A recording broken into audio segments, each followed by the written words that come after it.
Hey everybody, we are currently live. Took me a minute to figure that out. I think I'd only been doing this for like a few times, but here we are. We're gonna have a good show. We're gonna introduce our guests shortly. First off, we got the Reptile Super Show. That's January 10th and 11th. I don't know. I'm gonna be there. Everybody else should be too. It's a hell of a good show. There's a lot of people to meet. A good place to make friends, network, see a bunch of cool reptiles. It's a must see. It's in the top 3 of reptile expos across the world. I'd say is a must see. Reptile Super Show. And look up the dates. Early January. January like 6th, 7th, or 8th, or 10th, or 11th. Be there, please. Or not, whatever. Then next, U.S. Ark. U.S. Ark fighting for your right, my right to own the reptiles that we love to keep. Phil Goss.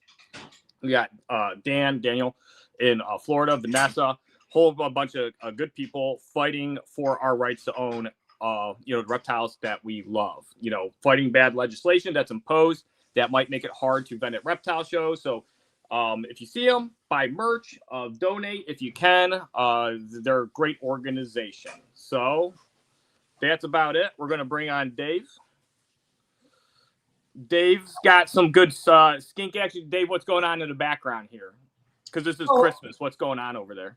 Well, it would have been a hog nose. No, it's not Christmas yet. That's weeks away. This is my time, buddy. Okay. Yeah, no, I wanted to do a hog nose one tonight, but Mike Schultz is offline, and I hit up Hector, and he didn't get back to me, so I had to roll with the skinks. That looks good. I like it. It looks good. All right. Yeah. Then we're going to bring on our guests. You've seen them before. We got Pandas Fauna. And then you haven't seen him, I don't think, on our channel yet. No, you have not. His name is Scott Potts, Colubrid guy. Nice to meet you, Scott. Thanks for coming on, and thanks, Alex, for being here as well. Thanks, Dave, for dressing up and showing us diversity in holidays. Thanks for having me. Mm-hmm. All right. Well, Alex, do you want to do the in honor? We lost Tel Hicks today. Oh, shoot, we did? If you want to give a shout out, it's been all over Facebook, of course. I didn't hear because I was working all day. Oh. Yeah, I think he passed away from an infection in the hospital.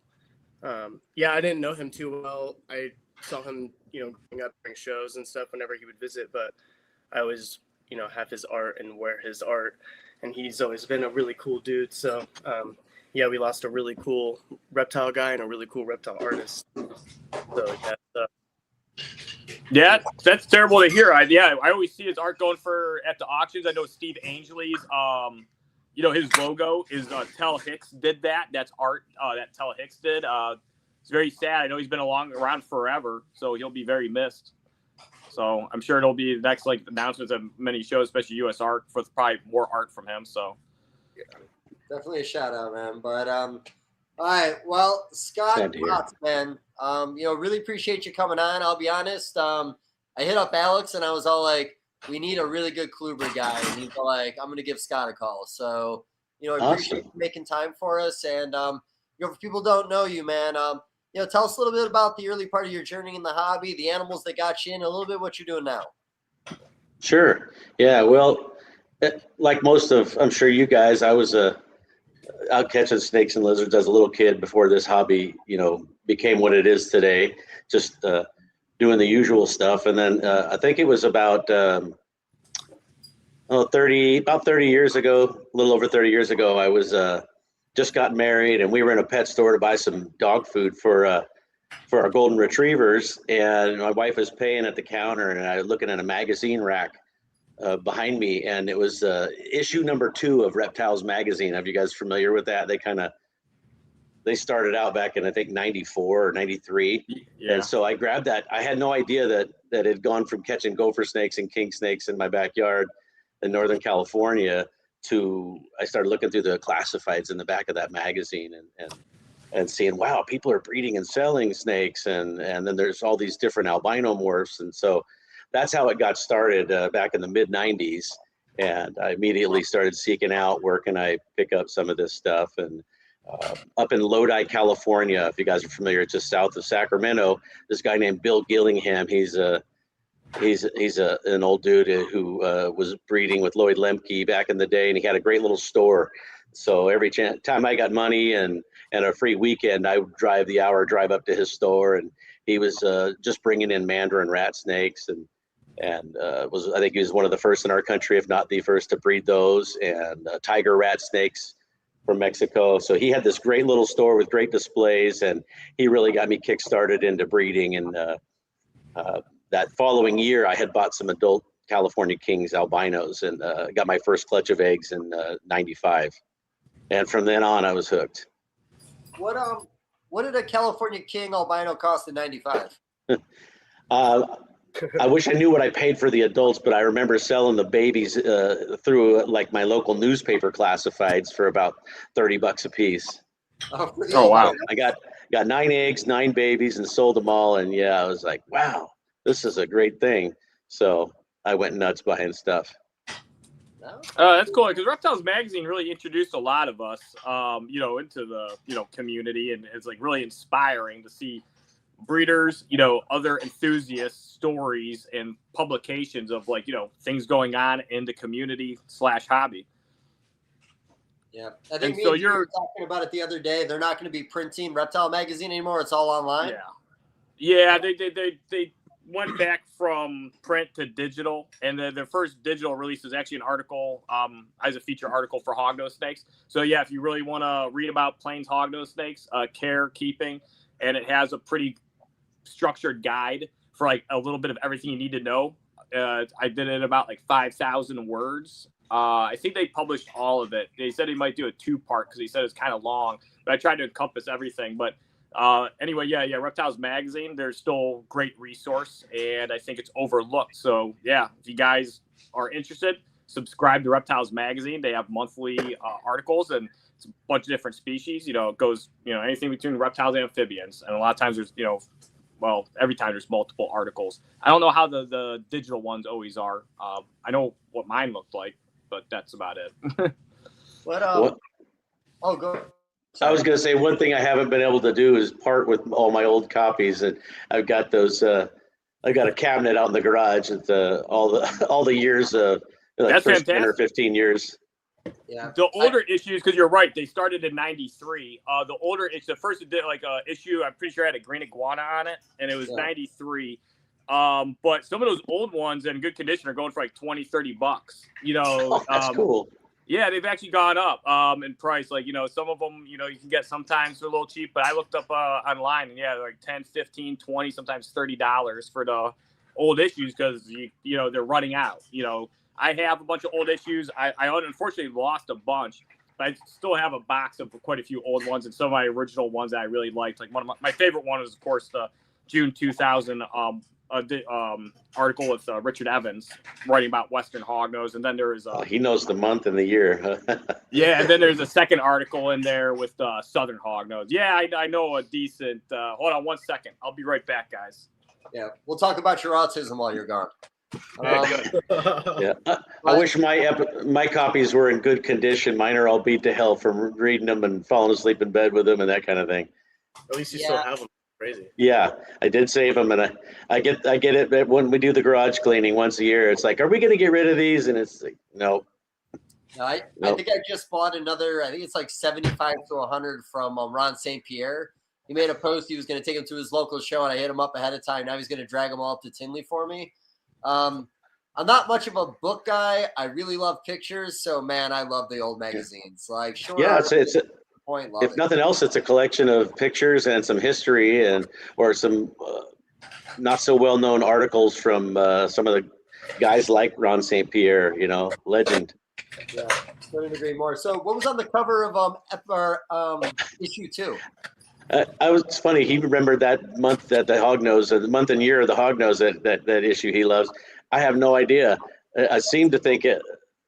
I could picture the issue. Maybe it was a monkey-tailed skink, or I don't even know. I really don't. I just remember it was December of '93, and it was the second issue. Yeah, the shingleback was on the cover of one the first year, which was really nice looking. I might remember the monkey tail, but I think one of the early vivariums was also a monkey tail. Junior, do you remember what was on issue number 2 of Reptiles? Because I don't remember that one. I don't remember issue. I know just like a few of them. I don't remember. Like Dave says, I have like autistic memory. That's not true. Sometimes I'm really good. All the issues. Yeah, sometimes it's good. Sometimes I can remember certain stuff really well, but no, I don't remember that. That's fair. That's fair. Well, hey, so talking snakes. So you're talking about Cali Kings early on. Like we talked a little bit beforehand about field terping and a little collecting and kind of working with stuff like that. Like, when did you start doing that? What was the first species you were successful with? As far as collecting and then converting it into, and captive breeding. I didn't really do that. I kind of have versions 1.0 and 2.0 of myself as far as being a herpetoculturist, because I took a breather after that market crash of 08. If you guys remember and the housing collapse, all that hit me pretty good. So I got out of herps for a while and started back again around 2015 and rebuilt my collection. And that's when I really wanted to start getting out and getting into collecting locality stuff. And so it's been going on for the last 10 years. But I've got a lot of locality Cal Kings I'm breeding. We're doing some gopher snakes locality-wise, Baird's rat snakes, gray bands, but California Kings were probably the first ones I had success with in some of the localities I have. But I've been really expanding lately, and being a herper and a herpetoculturist, or someone who's trying to do it as a business, those two things don't clash very well, because you're not making a whole bunch of money on captive bred locality king snakes. That's fair. They're not paying the bills. Yeah, you said $35 albino Cal Kings at 95. Like I thought you were gonna say like $2,500 or something crazy. I thought they were gonna be like 750 or something like that. Oh no! Yeah, I thought it would be like $500-700. I don't think 95 was too early in the albino Cal King world. It wasn't. I think they came around and were pricier a bit before that. Okay. What about we never had a good gray banded conversation on here, and it's such a unique community. Why don't you tell us a little bit about some of the collecting there and just like what that's like? First of all, disclaimer: all of my gray bands are captive bred, and I'm smart enough to buy them from the guys who have had decades out there collecting, like Gerald Merker and Colin Smith, that really done wonders for getting all these different localities into the pet trade. But I've been going religiously the last few years, and we'll have our day. But they're just amazing snakes. Just the variety that hatches from even within the localities and the different colors. And then I don't know if this happens in the ball python world, because I haven't gone into that world yet. But when gray bands hatch, you don't know exactly what their adult color. They look great when they're babies, but you don't know what the color is going to turn out until you raise them up for 2 or 3 years. You may let go of something that, the light gray goes black after about 2.5 years, creating a stunning animal that would have been just rather, average when you let it go. So I've received some animals that way from some of the great breeders, and now that I'm breeding them, I'm sure I'm going to let go of a few that turn great. So those high black ones, when they hatch out, you can't tell. They don't look hypermelanistic at all. And then as they get older, they go through this ontogenic shift and they gradually become very dark. Yeah, and I would be speaking seriously out of turn here. I don't even know if some of the guys that are doing it have an idea, if they've learned clues, what to watch for to figure. I think that one's going to go dark, and not everybody loves the dark ones. A lot of people love the just straight light gray with the big orange bands. But once you see one of those charcoal gray black with just bright orange bands, now if you breed two hypermelanistic ones together, the black orange, will all those babies develop high black, or only a percentage of them? I don't think so. Yeah. Okay. I don't think so. I haven't bred two together yet and then watched them grow, so I don't know. Alex has something similar with his Barons racers. The Barons racers, as they get older, he had this one is cool as hell. It's like high black, and it had like neon, like lime green, yellow, like sides. And I'm gonna show you the blue one. You saw it, and it was turning black. It just shed, and now yeah, I like the Barons racers. I like a lot. Those are actually really cool. But I like snakes that have funny faces, and especially upturned or weird rostral scales. That's fair. Okay, so that one's like gray, silvered, blacked out. It's got like light blue, and its belly's real dark. And this was like bright blue, and now it's getting all muddy and black. Are you happy about that? Yeah, here, I'll show you why.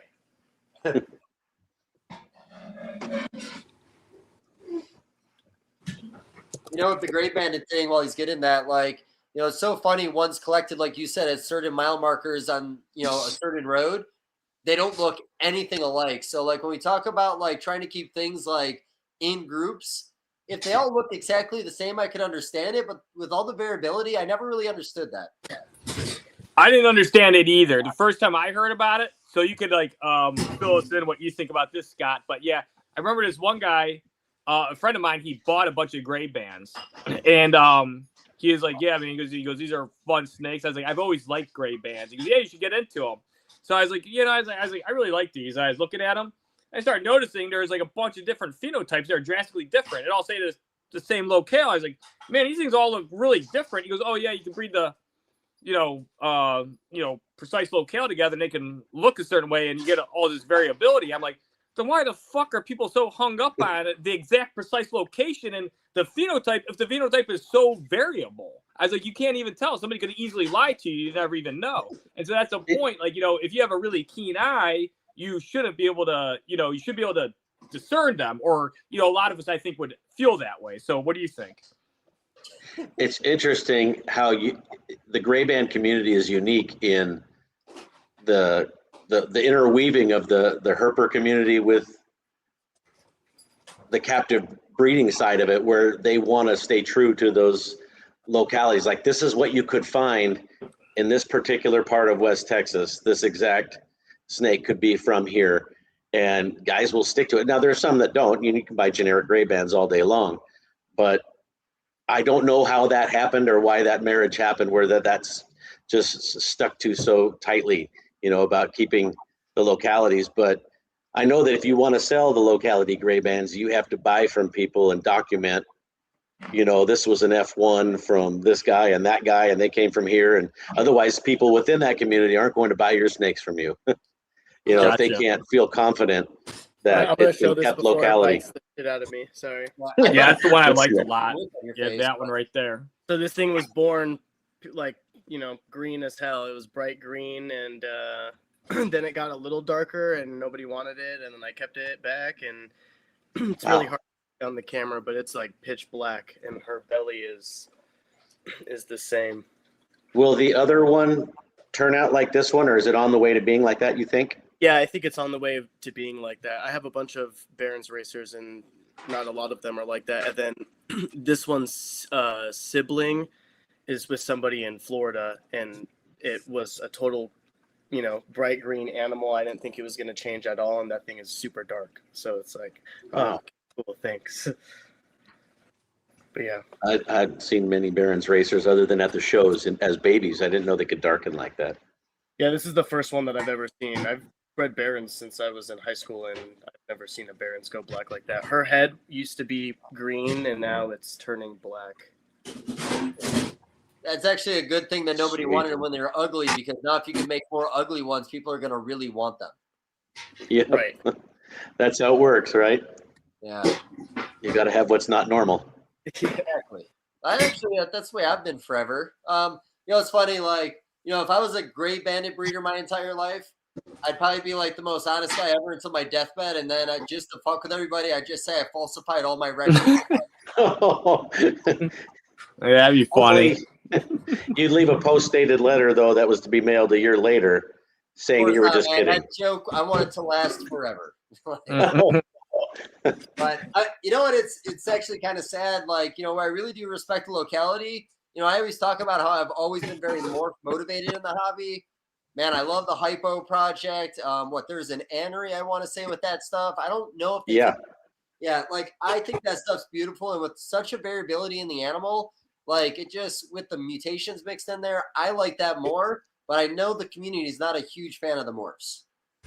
Yeah, the actual field herper community part of it, yes. Yeah, but there's a market for the ghosts that are out there, and the hypos and the aneries as well. It's just, I'm not good.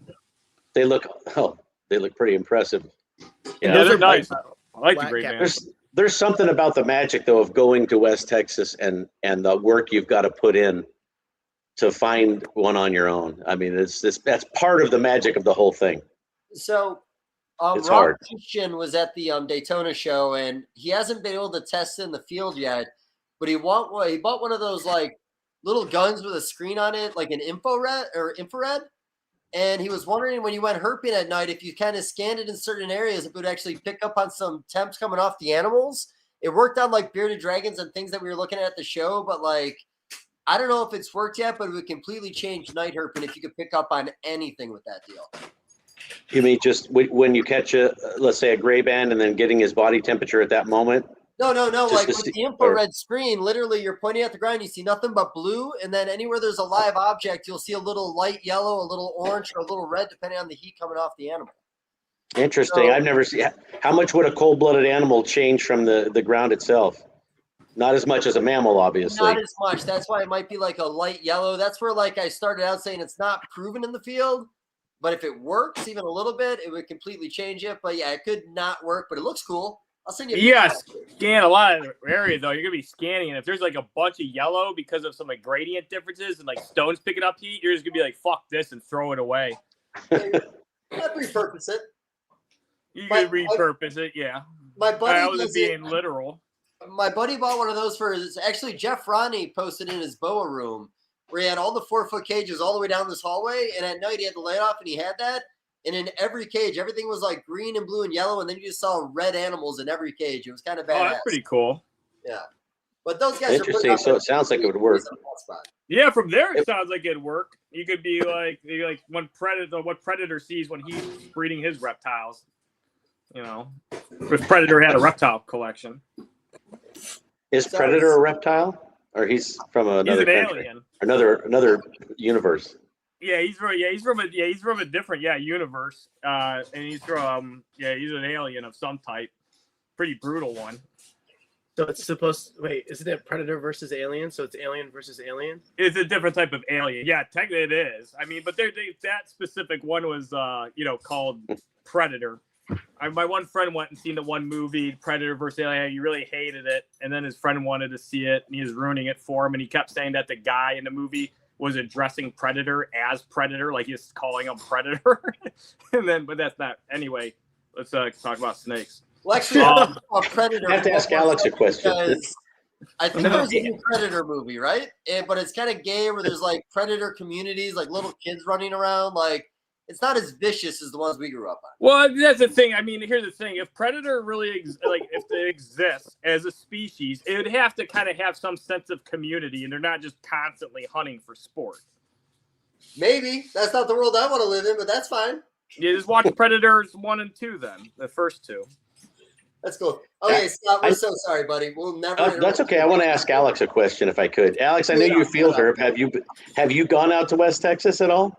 No, not yet. Not yet. Is it in the plans? I have passed through Texas a long time ago, but I haven't gone to herp. Yeah, I want to. I feel like when we do as much shows as we do, and then trying to maintain the house and the collection, it's also I'm never missing a Daytona in my life ever again. So that's a big vacation, especially because I'm not.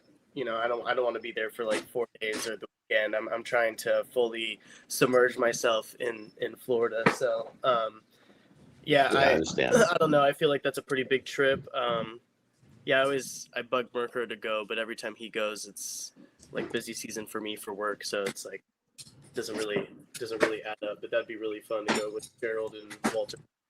Yeah. So, I have a question. You'll get there. That the morph Alterna stuff, that's black gap based, right? Or is supposed to be black gap based? That's what I've heard. Okay. I do not work with any of. I don't work with any of the morphs, but I thought that I'd heard there were black gaps, where the ghosts are coming from, the hypo and the cannery, but I don't know that. Right. Were all the morphs collected in the wild, or did anything pop up in collections? Yeah, that That's fine. Do not know on the gray bands. More than we do. You don't phone in a friend, just call Merker. Yeah. Call my phone right now. You get back. I don't know that he works with those morphs though. He's a locality guy too. Yeah, both of him and his dad are definitely locality guys. Jason Nelson would know. Well, they sound like they'd be okay to breed even for locale people if they both came from Black Gap. It would just be a more like kind of like more of a larger locale base. Like, all right, here's this this is the area where they're from. It's a little larger. Maybe it's like a county. Maybe they just go a full county. Yeah. Probably a little bigger than they want to allow for. Yeah, that's interesting. Now with these locales, you said you're going out and collecting some of them, and you're talking about West Texas. So it sounds like you really like herping West Texas. I like all over the U.S. I love U.S. colubrids. So I've got, and because of my career and work life, and we had 4 kids. I was a busy guy, and herping wasn't something I was able to do a lot of for a lot of years. And I retired 3 years ago, and I'm making up for it. I think I put 70,000 miles on my truck the last almost 3 years. Oh wow! Plus managing a large collection at home. So my boys and I, we've been having a blast. Just we've been in Kansas and the Midwest and having fun there. Southern California, Northern California, and then a bunch of trips to West Texas and Florida. Florida's coming, Alex. Dude, all right. That's on my list. All right, Daytona. We have fun, man. It's such a fun time. Yeah, I tell that to everybody. Like the experience of Daytona, the animals, the people, location. Like it really doesn't get any better than Daytona. Dave caught a stingray. I was in a team of guys who caught a stingray. I failed at catching a stingray myself. I did let it sting my finger accidentally. Yeah, you got nipped by it. Yeah, but no, I think I tried too hard. They literally just put the net in front of it, just went right in the net. Junior, do you vend with your hogs out there at Florida? No, I don't do Daytona. I do Pomona. Anaheim. I do some like the Mesa show. I go up to like Salt Lake sometimes. Portland, Seattle. I do Atlanta and I do Chicago. And I'm probably gonna expand maybe a couple other shows. I got to get out to Texas. But I used to vend Daytona like every year from the time I was 16 until I was 30. And I haven't vended there in 8 years. So is it because of regulations? Yeah, mostly. Like that's probably the biggest part. Last time I messaged because like Wayne had something like, oh, if you've been a vendor before, you can sign up and get your first room. And I asked him, he goes, well, you'd be in the second room. I was like, second room, and as regulations, I was like, everybody else is going to be there with a bunch of cheap prices. I was like, you know what? I always go down there to hang out. So I didn't get a table. I just went there to hang out, and we went catching fish in the ocean. Caught some, I think they're called pompanos, with my bare hands, like little fish like this. They were little pompanos, and the one guy's caught a stingray, so that was a lot of fun. And they were catching like a bunch of stuff on the beach. So I like herping too, and that's my other question. That's gonna be for you, Scott. But you kind of already answered it. Like, where are you herping? And you're like, well, Southern California, Northern California. I heard you mention Kansas and West Texas. When you're herping, like Kansas, are you herping like Central or in Western Kansas? I assume. I picking several different spots, and what I've done with Kansas is I read some accounts, years and years ago, more than 20 years ago, of other people going, and then I just bought the Kansas. The big gazetteer, the map book, and started looking at Kansas and trying to figure out where is a rural area, learn about the Flint Hills and without giving away too many localities, just on my own. And then of course you can use a computer and Google Earth to you can actually spot rocks from those videos, and then just found spots. And then you have to just go there, and you just have to drive and look for stuff in places you can get to without trespassing. And there's a lot of open land in Kansas, and there's a lot of places that people don't put the rocks back, which is, just a no-no. You ruin it for the next guy. So, you get out and you can say, oh, somebody's already been here this spring. And so you don't even want to, and then you go to the next spot. So trying to find a place someone hasn't been is a challenge as well.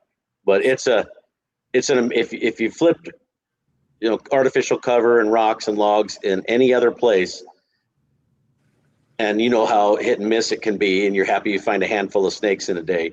You have a good day in Kansas and you hit a good spot, it'll scratch that itch that you've had to find 200 snakes in a day. So, you know what? Oh, go ahead, Dave. Oh, I was just gonna say. So I'm not gonna say the spot, but I do Kansas because I'm in Missouri. So like every other year, I try to get out to Kansas. I've got a spot I go to just outside of Wichita. But it's always good for Pituophis. We find a lot of Massasaugas, a lot of Nerodi at this spot, and checker garters, just a various amount of animals. But I got one cool picture I found on my phone when we were talking about it. But we rolled up on a Pituophis eating a killdeer egg. Oh yeah, Yeah, that bull snake. That's pretty cool. It was so first off, we saw it on that road, but it got scared off. We went out, and then we saw another snake at the same spot of the road. So I think we scared it off the meal. It came back. We didn't see any of their eggs left around, but it was a bird sanctuary. Was where we were pretty much road cruising. After the podcast, I'll send you a spot you can go, but it's a nice road cruise back and forth, and it's just like if the weather's good, man, the action is nonstop. Oh, so it's more for a little bit later in the spring when it's warm and stuff's moving.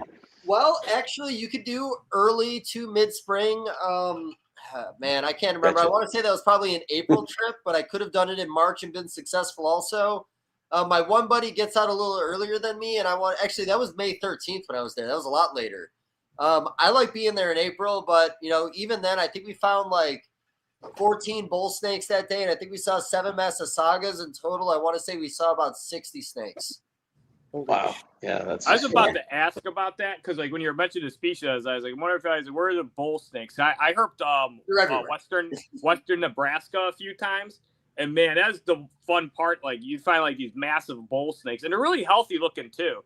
And you find these bull snakes that are like 4 to like some were like pushing 5, maybe a little over 5 foot long, and they looked like they just crawled out of somebody's rack system. They were all perfect scales, like big, thick looking, good looking snakes. Yeah, the Midwest has some beautiful bull snakes. Yeah. So do you have bull snake locales from like the central United States then like that? Because like I don't know. I'd imagine all the bull snakes people are breeding with all the mutations and selectively line bred traits and characteristics. They're pretty much all mixed localities from all over. Yeah, the only actual bull snakes that I have that are locality were not mine collected, but someone I know from the Kankakee region. You've heard of the Kankakee bull snakes, I'm sure. Great, unbelievable colored bull snakes. They come from the Iowa, Illinois border. That's the Kankakee region. But there's the Sand Prairie Refuge or something where there's buffalo out that way, and that big region produces some really nice bull snakes. That's the only ones I'm working with. I'm still out looking. So like I said, we're in the infancy of me getting out and traveling across the country. And there's a lot of different, you guys know this, you run into different states with different laws. And so trying to navigate all of those and which ones, if I do keep, can I legally breed and sell? And so, and I want to do everything right just because I want it to be a long-term hobby. You can't do anything with short-term goals. Doing things wrong, sooner or later that's going to go bad. So trying to navigate that is, it's a nightmare for people.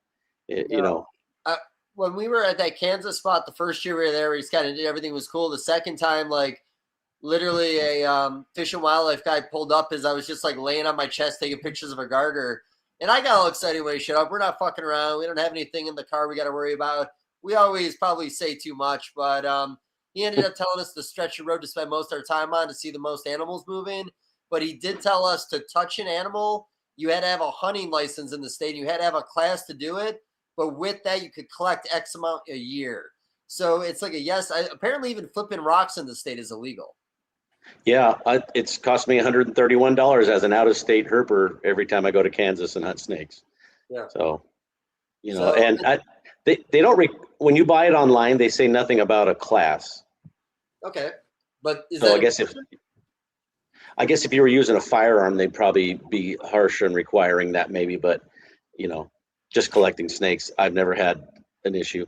So I say pretty much what the guy ended up saying to us, and everything was said and done. He was cool about it, and he was just like, just don't flip rocks, don't disturb the animals. And he did say if there's an animal on the road and we want to remove it off the road, we can do so because there's it being a bird sanctuary, the bird people cruise back and forth. And you see dead snakes on the road because these assholes are looking up. They're not looking down. Oh, I hate that. When I was in Western Nebraska, that pissed me off so bad, especially guys on some of these rural roads where you see only a car like every like 10, 15, 20 minutes. But I've seen so many bull snakes get greased. Dave, read this comment. I like it. That's good. So no gray bands for you, man. You've been there. You tried. Not yet. Successful? Not yet, but the gray bands aren't the only thing that come out of West Texas. I mean, you have Trans-Pecos rat snakes, Baird's rat snakes, Great Plains rats. You got Mexican and New Mexico milks, desert king snakes. What am I missing? Sonoran gophers, and then all kinds of rattlesnakes. So you're seeing tons of wildlife. It's a great place to go and go herping. It can be tough. Some nights are tough. I mean, walking a road cut back and forth for 7 hours.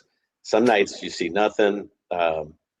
Your best success is usually driving between road cuts, because you might do 50 miles. You're going to go from one place to another to shine your light. But it can be tough, but it's rewarding. Do you what's the difference between the New Mexico milks and Mexico milks? Just a slight, I mean, I don't know scale counts and all that and so forth. And it seems like the Mexican milks can get a little bit bigger, or sometimes they're called the Tamaulipan milk snakes. They go all the way down through South Texas and into Mexico. But the New Mexico milks, I don't know, just seems like, and I'm not an expert in them, but I think they're a little smaller in general. And the white band seems to be more white, where you can see a little bit of orange or peach color in that white band more often in the Mexican subspecies.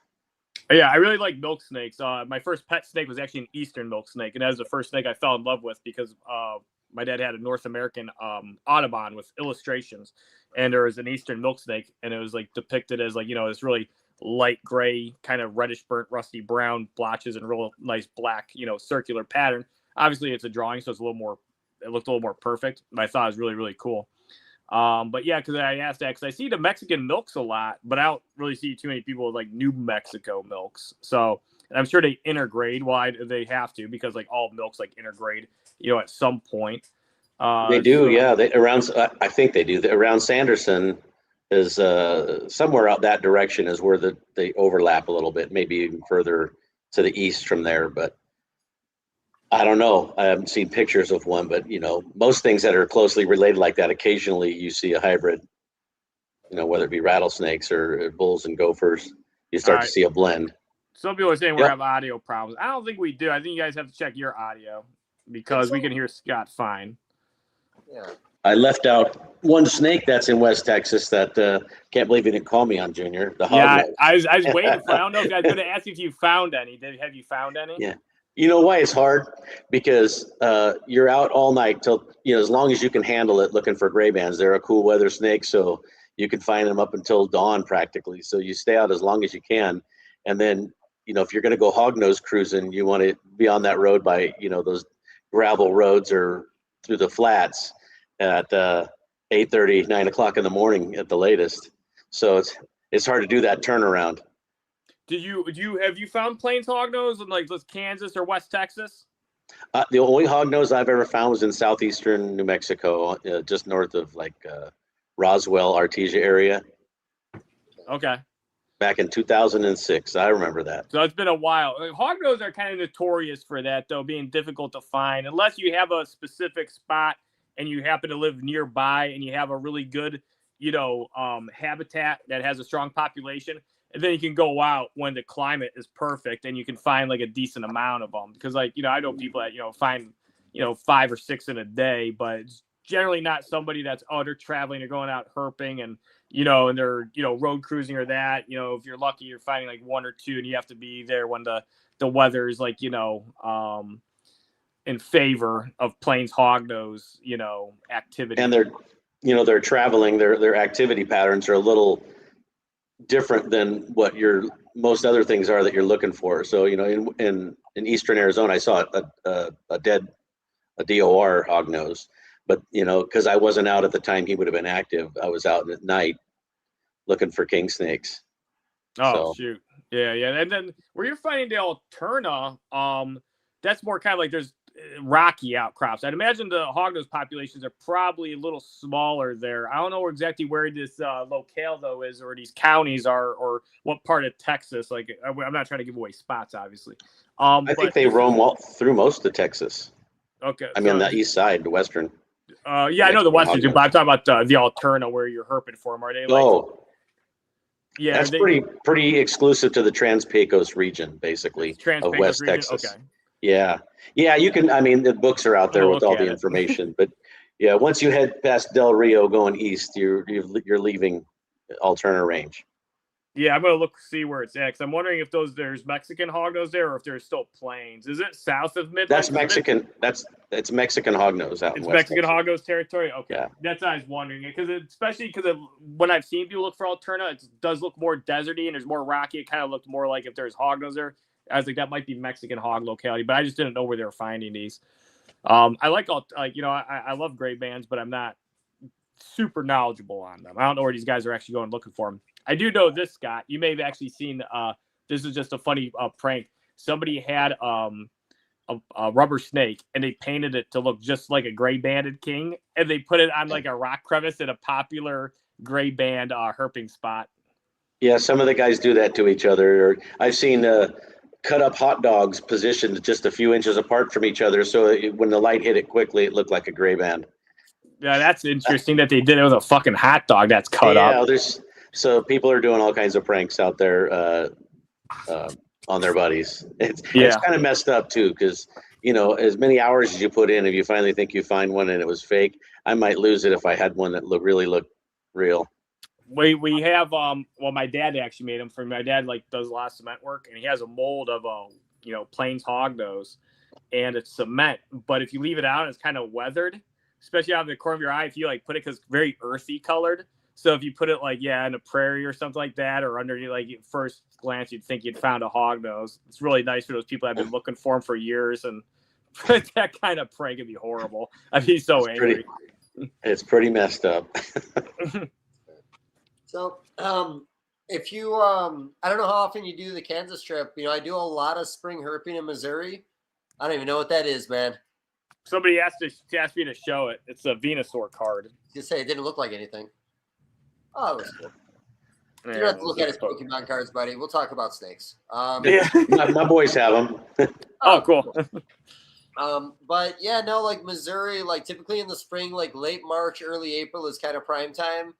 And in all honesty, I've got 5 spots I love in the state, and they're all 3 hours away from each other. So a lot of times we'll do a 3-day herping trip, and we'll work around the weather. But this past time, my buddy Matt came up from Georgia. I mean, we killed it, man. Every spot we went to, we found the target species. So everything. The only thing we didn't see was a hognose when he was out here. But we didn't make it to the plains hognose spot. But it's not uncommon to find easterns here. We just weren't lucky enough this trip. But Missouri is probably one of my favorite states to herp in. And you're a Missouri resident, right? Yeah, I'm a Missouri resident. Yeah, I did see in some of the herping groups this year where there was some not complaints, but comments that they were getting hassled for flipping rocks and people were getting fines and everything else. So yeah, no. I usually don't get distracted, but I get a little distracted sometimes with Alex. But he's trying to show off his king snake for you. You got a nice alternative there on that shirt. Everything just changed. Dude. It took a long time. You got to blame Danielle on this one. That's Panda's fauna locality. Panda fauna's chest locality, gray band. Big busty and ready to roll, dude. You look like you're in your element, buddy. Yeah, Sorry for interrupting the conversation. Screenshot of those tits. Yeah, perfect timing. Is it that? Yeah, the sound of it was like a cliche. It almost sounded like it was it was just an audio input. You didn't actually take a screenshot because it was so obvious. Yeah, well, at least I didn't have the flash on, so. I know Alex is in Tucson. Junior, where do you call home? I'm Ohio, so I mean it's okay herping out here. The funny thing is I really like particular species. If I went out to West Texas, I would go more probably Midland or Lubbock, or probably a little north of Lubbock, and try to find some good plains hognose locales. And while I'd appreciate other species, those would be like my main target. Around here, I really like eastern milk snakes, and they're easier to find. And so I kind of just target eastern milks. I really like black rats too. Get a lot of garters. Sometimes you get decay snakes, water snakes, ringnecks. Sometimes I found like a few red bellies. The diversity is definitely limited here. Ribbon snakes too. But it also depends like how far you are. I kind of stay within my vicinity because I don't have as much time. But when I do get time to go herping, a lot of times I have traveled out west. Like I've herped West Nebraska. I've herped South and North Dakota for just a little bit. Wyoming for a day. I was briefly in Colorado once, just passing through, and then I was in the New Mexico. Arizona. Sorry, what the hell am I talking about? Arizona. I was just there. Just herped a little south of Tucson, and that was fun. We didn't get much, but we seen some pretty cool species. Found a desert box turtle. Found spadefoot toad. Was that after one of the shows? Yeah, it was actually after the Tucson show. Yeah, we went out for a whole day. It was pretty recently after a rain too, so we were hopeful to find. Of course, we were looking for a Mexican hognose. We were kind of near the, we're about an hour and a half southeast of the Tucson show. So that's like, again, if I lived out there, the only thing I'd really be interested in looking with it, I'd do just be like Mexican hognose every single time. I'd just be looking for Kennerline. Sure. Everybody's getting their thing that they're after.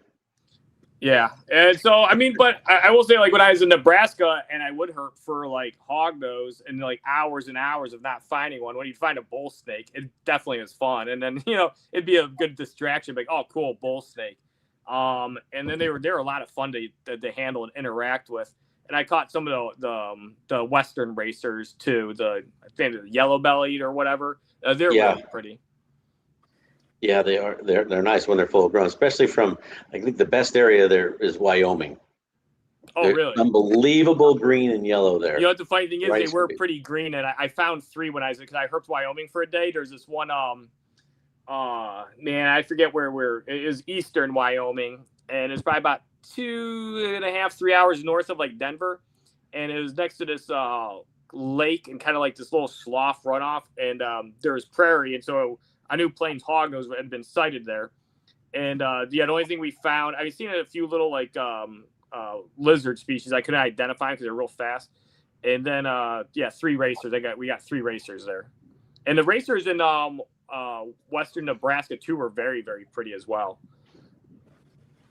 I would imagine similar to the eastern Wyoming, right? Yeah, because spread that too, because Wyoming's here and Nebraska is like right up there. So and I was in kind of central western, northwestern Nebraska, and so it's pretty close. We'd find a lot of ornate box turtles too. That's also another really fun find. I really like finding ornate box turtles. It sounds like you and Alex have the same problem that I do, is trying to find time in between all your commitments, especially with a large collection. Yeah. To get out for any length of time.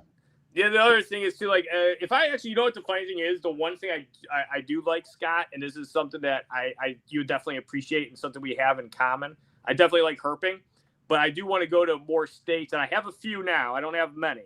They're fucking hard to get. But I'm trying to get locale-specific plains hognose snakes from legal areas. So I got some from Montana. We have some leads, pretty good leads for Wyoming and a few other areas.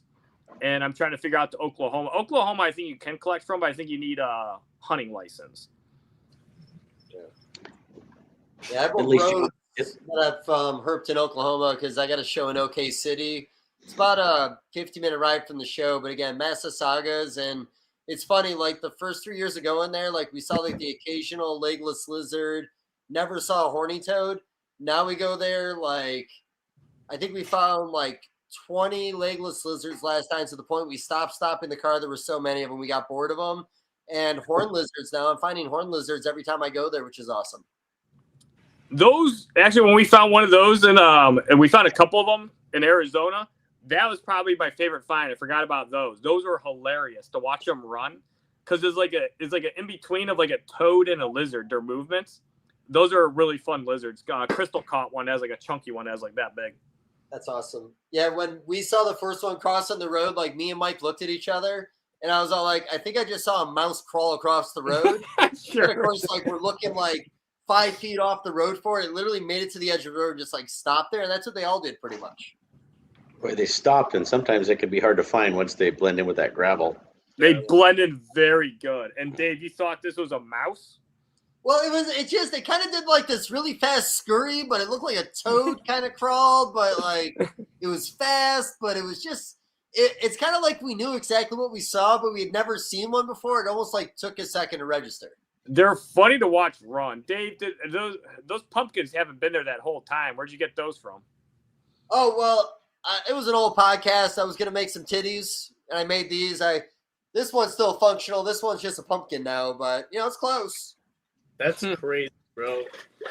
Yeah, thought so. Scott, you and I forgot fake boobs, apparently. I'm in a hotel room, and I didn't bring any. Yeah. Depending on what kind of hotel it is, I bet you could find some there.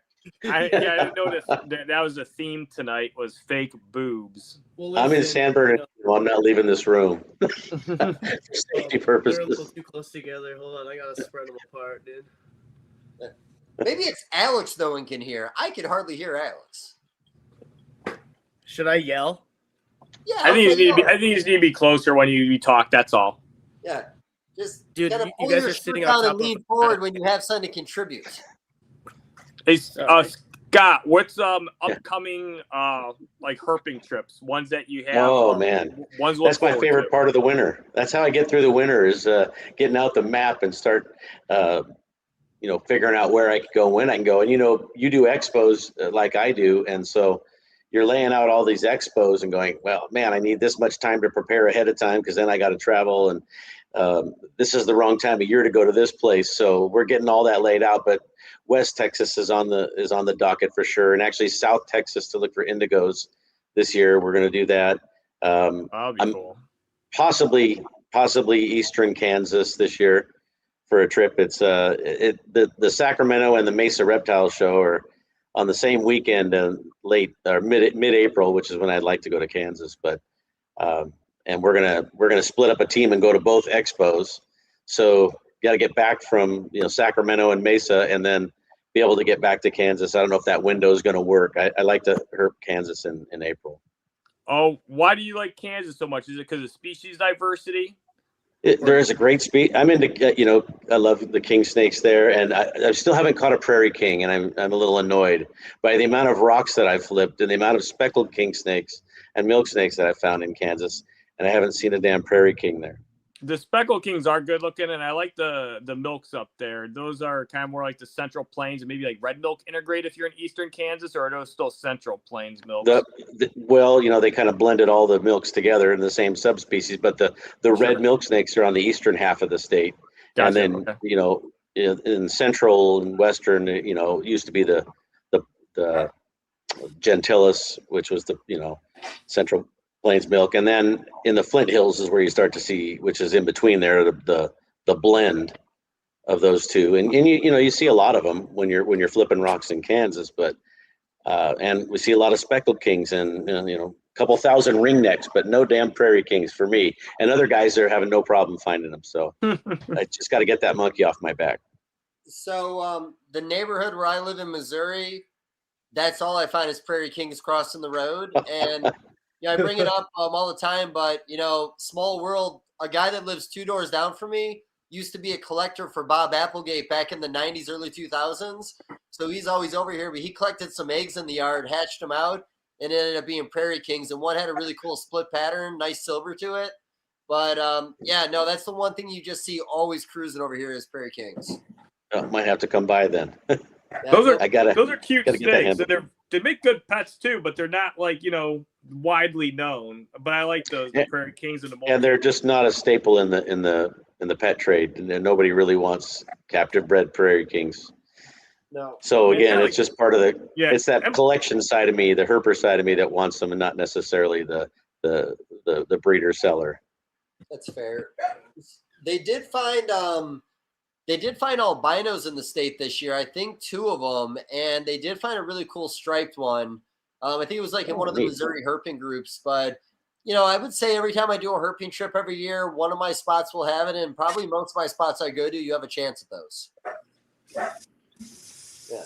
I'm not begging for friendship, buddy. I'm just saying, if you want to come hang out sometime, I'll put you on some things.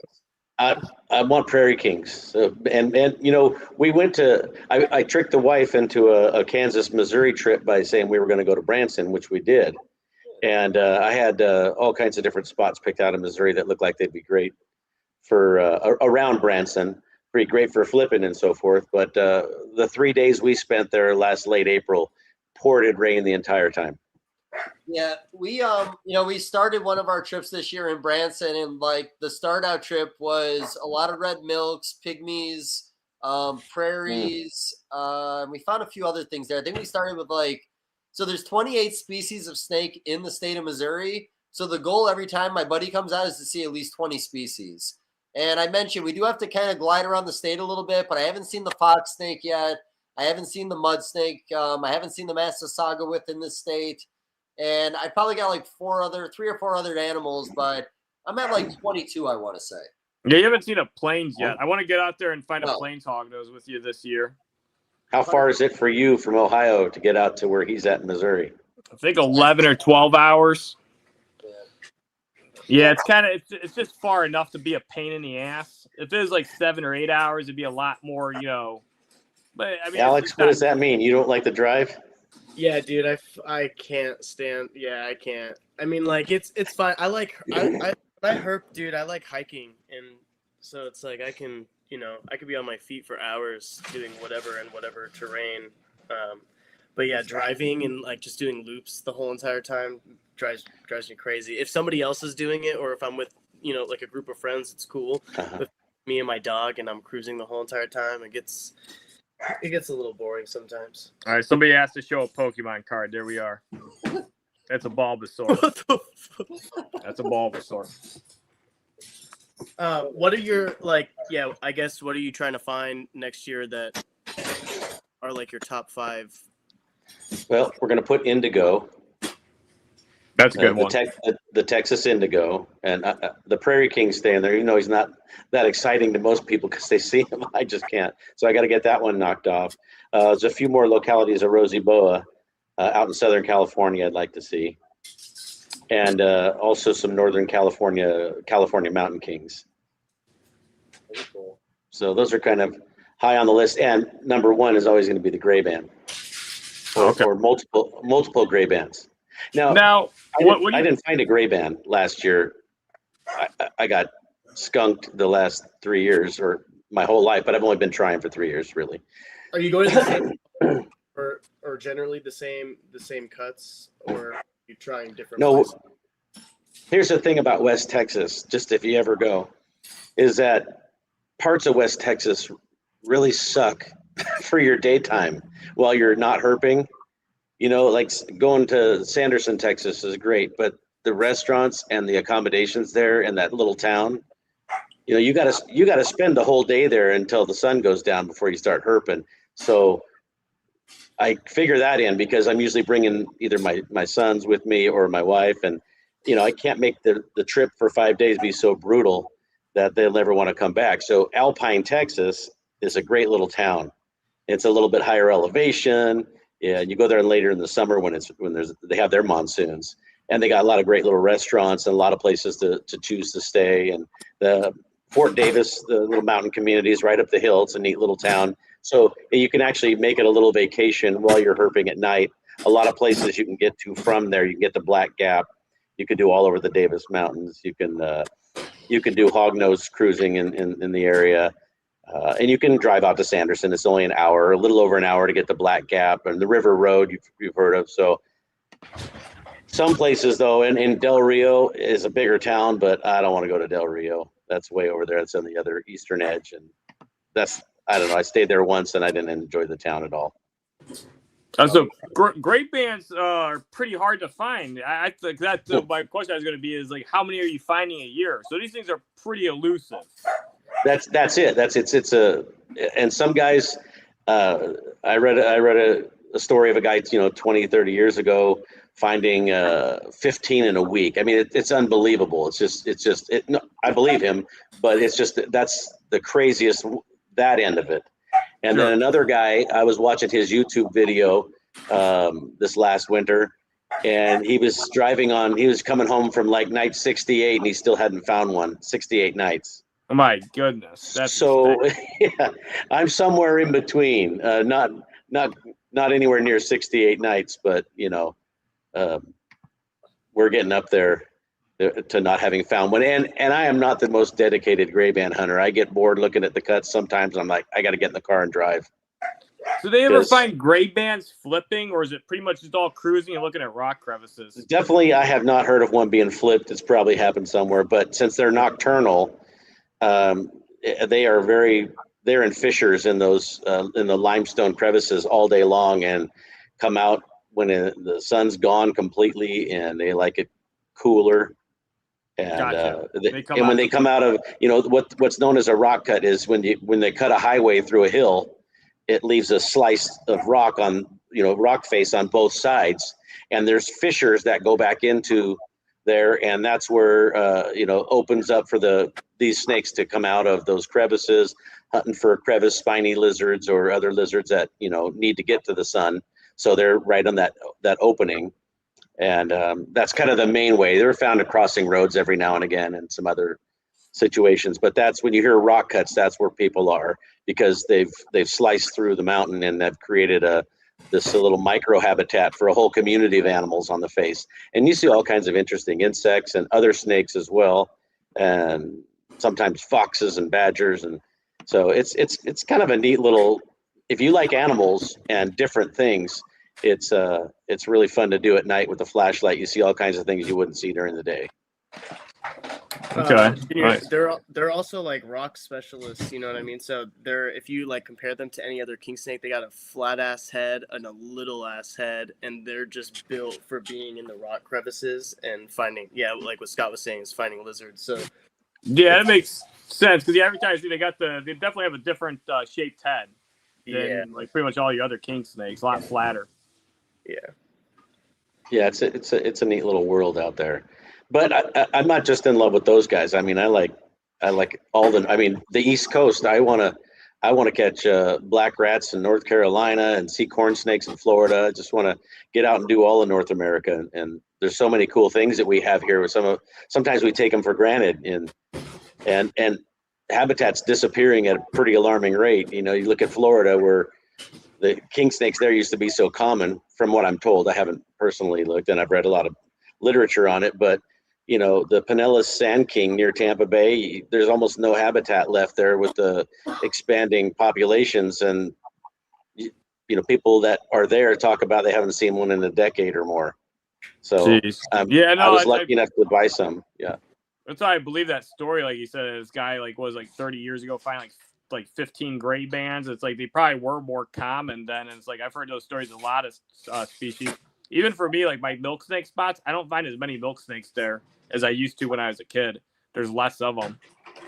Yeah, and there's tons of gray banded king snakes all over that region of Texas. I mean, there's so much private property and cliffs and rocky areas that they're out there. You're never going to damage that population, but what's accessible to the population, you're only allowed to hunt along the road, the right of way on the edges of highways.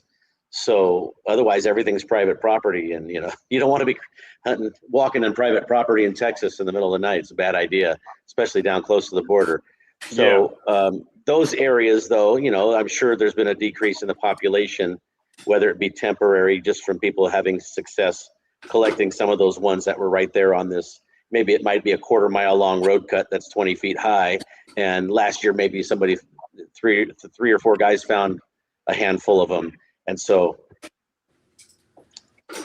that population may be a little while before some others repopulate that area. But in general, there's millions of them all over West Texas. Just hard to find. Yeah, I didn't know they're that hard to find. I mean, I guess, I'm not, paying too much attention.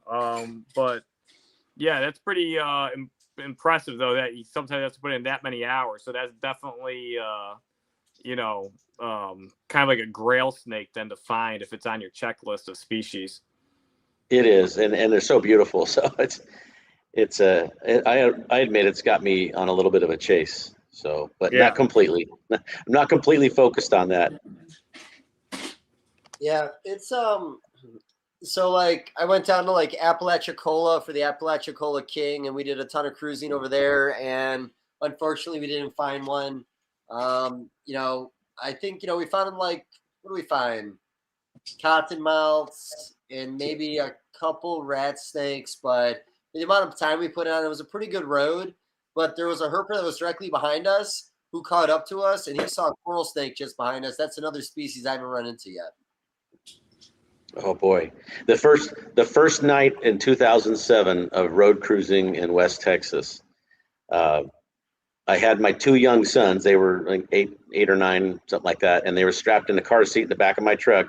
And I'm driving on Highway 277, and here's the first snake of the night, wiggling across the road, and I can see it's got multiple colors. And so it's not a busy highway, but it's also not completely desolate. And I stop the truck in a lane, and I jump out, and it's a coral snake. It's a Texas coral. And, our Arizona coral snakes are rather placid. You could almost tail them and drop them in a bucket if real quick. So here I am. I've got a snake bag, and I want to take pictures of this coral snake. I've never seen one of these before. I'm not going to do it at night while I'm snake hunting. So I'm going to bag him for the morning and take pictures. Well, I'm trying to grab him by his tail and drop him in a bag. And this is a full-grown 24-inch coral snake. And I almost learned the hard way because as soon as you grab their tail, he came back at me. Oh, geez. Lightning fast. Yeah. And I had done that a couple of times, and this truck stops behind my truck, and out jumps Gerald Merker and his son. And they're like, Scott, you do not want to tail a Texas coral like you do your Arizona coral. So fortunately, here I am with my truck in the middle of the highway, and these guys stopped and they helped me. We got him bagged up safely before I ended up in the ER. Yeah, that's it. Were you herping with them, or they happened to be in that area? That was funny. That was the first night I actually met Gerald. We were sitting at a picnic table area, rest stop, waiting for it to get dark to hunt that road that night. So, and we started talking, and I don't know if you guys know, he's written the fantastic gray band books, the most definitive works on the gray band. And so I had read the book, so I knew him, and that's how we got to know each other for a few minutes, and then he stopped to help me that night, and the rest is history. I got that coral though, but that was the only snake I found that night.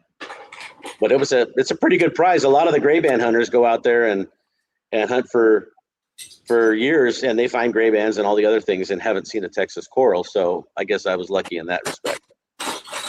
Yeah, I'm gonna look up a picture of a Texas coral. How much different looking are they from? They look more like the Florida coral snake. Oh, they do. They look like a Florida. Okay. They look more like that than the Arizona coral snake. Looks a lot different than both of them. Gotcha. Okay. In my opinion. That's funny. We were talking red milks, and I'm thinking of like all the red milk spots in Missouri. I found them, but there's this one spot where I found the very first ones I had seen, and that was about 6-7 years ago. And every year since then, it gets harder and harder, but it's becoming easier and easier to find speckled kings. So there's been like a whole population shift there. I think the speckled kings are starting to eat a lot of the milks. Could be, or once they get discovered, maybe they don't use that rock again. I don't know. Possibly, it's a lot of rocks. I'll be honest with you. I mean, okay. Kansas, but Missouri flipping, like you're gonna flip about 1,000 rocks every other day when you're doing stuff in Missouri. Like you feel like shit afterwards, but it's very rewarding. Do you guys have seasons where it's humid? Like in Arizona, we have monsoon season, and so when you're flipping, it's really crucial. Well, it's crucial that you really don't flip, but if you are flipping, it's really important that you put that piece of log or rock or whatever back, so that way the humidity seal and whatever microfauna and flora under the rock is still intact. Is that something that you guys do over there? I've never been herping in your. Yeah, no, I mean, I'll be honest, like the guys that I go with, they put a big effort into leaving it the way they found it. We don't over disturb.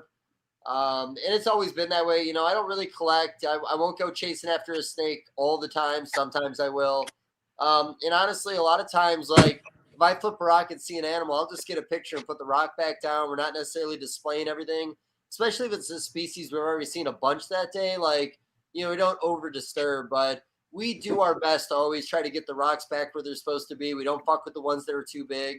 But I'll be honest, like some of the spots I go to, like, Mike Schultz found this one spot. We went there, we found 3 coach whips. We went back 3 weeks later, somebody else was there. Every rock in the place was just like all over the place. Everything was flipped.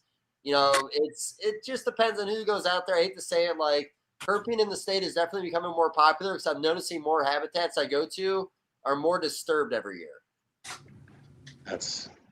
And you just do the best you can to educate those people that you're not going to be able to go back there. You're messing it up. So you just try to, when you talk to the young kids who are doing it, let them know. The one spot I go to, I mentioned, really beautiful spot. There, we've discovered 18 different species of snakes in this 1 7-mile hike that we take. But it's part of the hike is a power line cut. And that's where you're going to see most of your stuff because there's multiple dens along it. When we went there this past time, a bulldozer just turned up half the hill over and over because they were repairing all the lines. So they completely destroyed half the habitat on this hill, and they went over a couple den spots. So in all honesty, that spot could be on the decline now moving forward. Mm. And Crazy. Go ahead. Oh, go ahead. I was going to say some of my best spots I herp are sides of highways. I like sides of highways because usually, the sides of highways that are kind of butted up against the woods or park, because you have like that big grade slope, and then you have a bunch of debris blowing off semis and vehicles that flip. Usually they're really big like rodent attractions. Down at the bottoms of these ravines or these slopes on the side of the highways, there's water so there's a water source near the base. And that's where I find a lot of milk. Actually, Dave and I remember one day I was like, oh, the weather's perfect. Let's go out herping at hillside along the turnpike. And it was only like a half a day of herping. Like we were out there probably 4 or 5 hours, but we found like 11 milk snakes, 5 racers, some garters, and ringnecks.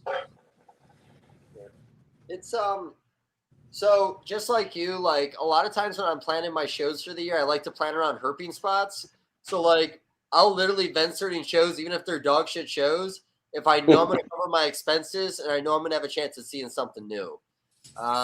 So, come spring, like as much as I hate working, I will work, but it's going to have to be some herping in between there. In some places, I'll stay an extra day. I've been doing the same thing. If it's worthwhile, and I don't like the winter at all. I get frustrated during the winter when there's nothing out. And I see Alex shaking his head. You too? Dude, because there's nothing to do. Arizona's also boring. What are you gonna do? Stare at the fucking same rock that's cold with no animal in it? That's so Although I'm in San Bernardino today, it was 85 degrees. Yeah, so I don't know. Are the herps active out here at this time? Possibly.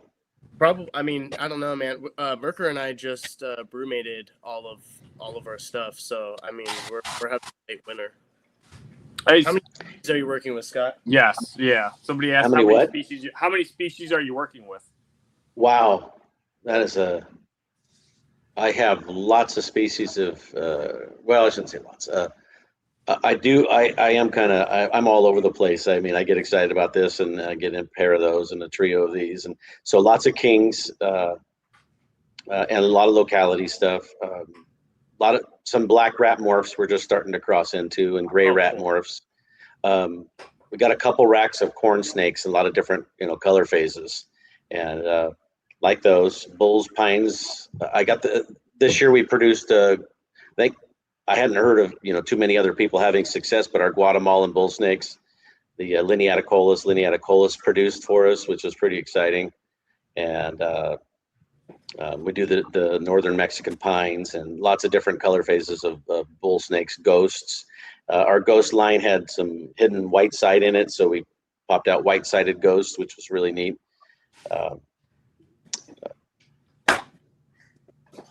You have Trans-Pecos, right, still? I do sub. Yeah, oh gosh, we had great ratio this year. Finally, the albino blondes, we hatched out 3 albino blondes, so those are really neat. I'm trying to look up Guatemalan bull snake. I didn't know they went that far south. Yeah, it's Pituophis lineaticollis. Is that the furthest Pituophis go south, that has to be like the furthest southern extent, right? Yeah, and I've heard them called the Guatemalan bull. They're called the lined bull. They call it down there the cinquet. If I'm pronouncing that right. I've seen The these cinquet bull. before. I've seen it. Yeah, they're really pretty. They're interesting looking. They have very defined coloration. Yes. Oh my God! Hey, where'd you find that? What picture is that? This is on Facebook. Pituophis lineata. And who put that up there? Is that Landon? Summer Snakes. Oh, okay. It's one of Summer's. Okay. I thought maybe it was one of the persons that mine went to. Interesting. So how long? So, anyways, I was gonna mention about that. I don't know why, but they've been difficult to produce. According to some of the other hobbyists, this is my first foray into it. My pair was 4 years old this year, and how many eggs did you get from your lineata? I got 9 eggs. 2 were bad. 7 looked good. 1 was a little suspect, and ended up hatching out 6 of them. So Okay. 6 hatched. Yeah, and that 7th one that was a little suspect. I was actually in West Texas when they hatched, and when I got back, one of them had slit the egg, but never came out, and I couldn't assist because I was gone. Bummer. So I don't know what would have happened. So do you just have the one breeding pair, or how big's your colony? Just yeah, they're hard. They were hard to find when I found them. When I saw that ad get posted, I jumped on that as quick as I could and got my pair. And I followed the advice from the breeder and everything he told me to do, and I followed it to the letter, and it worked here in this first year. So They just like it a little colder, right? what's that? They wanted a little colder. Yeah, he said keep it cooler than your North American Pituophis. Do not overfeed. You don't want to see lumps in their belly, and do not overfeed, and don't feed them large items. And So like a Baja rat. yeah, and do not try to breed your female before she's 4 years old. So I followed those rules, and it worked. So I'll keep doing it. How big are they compared to your like typical like North American Pituophis? Do you see a size difference? Do you see like morphological differences? They're very similar in body size and structure, although mine are just over 5 feet. But I saw Craig Trumbauer post some pictures on Facebook the other day. You probably saw him too, shaking your head, and it looked like a couple of those were closing in on 7 feet. Yeah, So it says online to get up to 7 feet. They almost look like they have like more of like a gopher snake head, like a little more narrow, a little more like streamlined. They look more gophery to me than bull. And that's true of all those Mexican pine snakes. They looks a little more similar to a Sonoran on the head shape and size than the bull snake, but not that different. Yeah, look at this guy. This guy doesn't even almost like if you showed me just the head, I would think that was like almost like not a trans Pecos, but it kind of looks like one. Almost. I wonder if Pecos fight for the first one. I wonder if that's a weird angle or maybe not a perfect genetic specimen there because it looks a little goofy. It's a juvenile too. It's a juvenile. Maybe it's inbred. Maybe we got some inbreeding going on. Hey, Junior, it's a juvenile? Yes. Yeah, I just didn't pause when I said it. I said it. It was one. Are you with the Lianicolis? Are you gonna give them a year off, or are you gonna start your brumation process and then give them another go? I put them into brumation. I haven't had that conversation with myself yet. What do you think? Would you rest them? Personally, for me, I always get nervous with stuff because I don't have, especially with stuff like that where you can't just obtain another pair on Morph Market whenever you want to, and so I personally get nervous, and I would rather not, do it consecutively. I know, in the wild they don't really have a choice, but also in the wild they might not necessarily come across that opportunity all the time for a male or to breed. I don't know. I get nervous. Like my Argentines or like my boas, I give 2 years off minimum. Oh wow! When they breed, and that's just because I would rather them, have like a full year off of not doing anything, being a fat piece of shit, and like hanging out in my hotel room, and then giving me a bunch of babies. That usually has worked. Well, I certainly should consider what you're saying. I mean, Yeah, I don't know. For some other species, I've done every single year, but and Merker has also done the same thing. Some of his breeders he does every single year, and some he gives a year off. I think it just kind of depends how much they're breeding, or if it's their third year in a row or second year in a row. Yeah, I don't know. Yeah. It depends. Well, with an Argentine boa, how long are they pregnant? What's that? Is it a bigger commitment from them other than like a 65-day deal, where they're like Guatemalans are 65 days, they lay their eggs, they're done with the process, where the boa's got to carry for the entire term? Yeah, no, it's a bigger process for sure, and I feel like it takes a lot more out of them. Yeah. I guess I'll have to weigh the need. There was a huge demand for those when they hatched, and I'll have to weigh the need that the community has for them. And well, let's just say thank goodness I know your son, so Yeah. he'll talk some sense into me. So the Argentine he'll boa also tell you. He'll tell you. What's that, Dave? I texted him earlier too, and we'll talk later. Yeah. Okay. I was just gonna slip in, the boa's post ovulation is like 128 days, and that's gonna vary a little bit depending on locality. So a little over. Oh, that's not too bad. I thought it was longer. I usually just pair them like during holiday, like Christmas time, and then I fucking forget about it. And then usually around August, I go out of town and I have babies. So while you're gone. Yeah. Does it always happen while you're gone? Pretty much. The only litter that I've been here for has been this past litter, Guyanans, and that was cool. I almost flipped the cage, dude. I was like, holy shit. Yeah, the Parsons were cool to see, man. We talked about it. Like, that was truly something I thought was almost lost in time. Like, I remember looking at them, like, what I say, like 2007 or 8, they were on King Snake. And, like, nobody cared for some reason. And I heard it was just locality community. Really didn't like the idea of mutations. But I think I scoped on that ad, like, every day for a year, and they just didn't move. Yeah. And now everybody likes them. I feel like they see the potential in what they can do. That's cool. Speaking of other species, do you have other species outside of colubrids? Like, do you have any boas or pythons or like other lizards?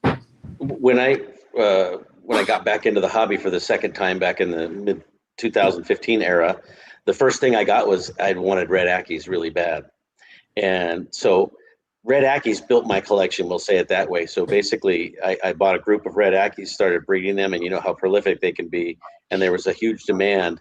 So I was using the profits from them to buy racks and build my collection. And so, yes, but I got tired of daily feedings. So over the last 10 years, I bred red ackies, jeweled lacerdas, the Canary Island barking lizard. You guys heard of those? The Galodia stellini. I had a little group of those. Texas alligator lizards, Gidgee skinks. Am I missing anything? I like the Gidgees. I had a chance to get them years ago, and I didn't. I kind of wish I did. We did a little bit of Euromastics, and the Kenyan zebra skinks are cool little animals. So I like lizards a lot. I mean, that was, as a kid, that was my first interest. But me wanting to go herping for a week at a time here and there doesn't really gel well with daily feeders. Right. You know what I mean? With the lizards. So we started scaling them back a few years ago. And I'm keeping my white-throated monitors and my black throat. Those are really cool. Yeah, I've got an outdoor setup now for my white throats. And I'm hoping to get the black throat into his outdoor setup this coming spring. Those are huge lizards, but I see people with them, man, and they're so cool. It's like owning like a dinosaur that's tame.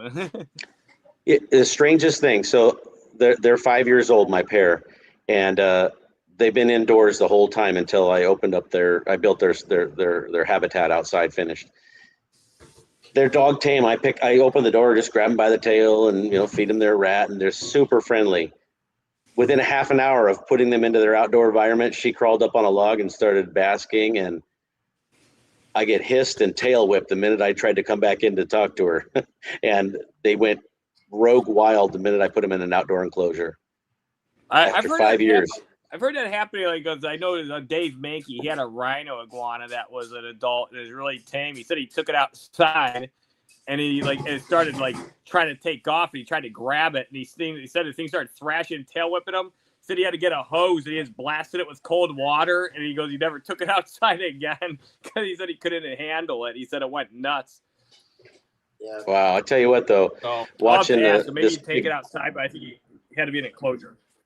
You know, obviously most of us do everything indoors and in indoor cages, but once I got them into that enclosure, and sometimes I'll sneak out in the morning, first sunlight's hitting and they crawl up onto this big huge tree log I have, and it's a really pretty good sized cage. Watching them just bask in natural sunlight is really cool. If they eventually calm down, or is any time you approach them now that they've been outside, are they a little more defensive now? This was just the first year, and I got them out there by, I don't know if it was June or so. They just have been that way the entire time. They've been there the whole time. So the whole time they didn't want any part of me and got real. Wow. We're not friends anymore. Yeah. Same thing happens to a pig when you let it go in the wild. It turns feral on you, man. Yeah, like a few weeks, they can turn feral. They can grow tusks, and their hair gets coarser. Oh, actually, really? Yeah. So like, look it up. They're actually like they go through like this it's almost like a suppressed gene that gets unleashed when they're it might be due to hormones. It has to be something that's an environmental trigger. So it's environmentally triggering their some DNA code that's make like so you said like a domestic pig that goes feral, their hair will get coarser and some will start to grow like more defined and larger tusks, and it's all in a pretty short period, and they're a lot more defensive and temperamental, and it says it all happens within a few weeks. It starts 2 weeks that starts the set in. Yeah, I didn't know that. But the Hogzilla, you guys probably all saw those pictures. I think they said that was either a large domesticated pig that got out, or a domesticated pig that bred with a hog and then just created this monster animal. But John with I don't know if you guys saw the picture last week, but John with Sims Containers made a Cyclops white throat. Oh wow! Yeah, he didn't live, of course. Oh yeah. I thought that was pretty cool. Yeah, Junior, you made a Cyclops hognose before, didn't you? It just happened. I didn't purposely make it, but yeah, it was small, and I sold it for like it died in the egg. It's probably like that big, and I sold it for $400 to this like oddities person that collected rare like specimens. I'm like, hey, I have a Cyclops snake. I was like, it looks like a little worm, but then we negotiated, and they paid me $400 for it. That's pretty good. What the fuck? Have you ever made any like two-headed snake or twin or anything? The most exciting thing that ever happened was twins. A couple Twins are I've had cool. it happen. Yeah, I've had it happen twice with bull snakes, but each of the last 2 years. That's cool. Nice. Yeah, I had 22 eggs from my albino red bull, and there was 23 babies. I didn't see, the process, but I did the math.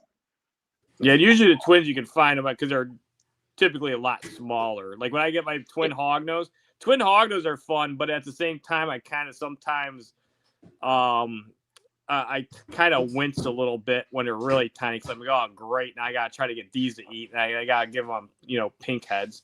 A bull snake twin, though, is much larger. Yeah.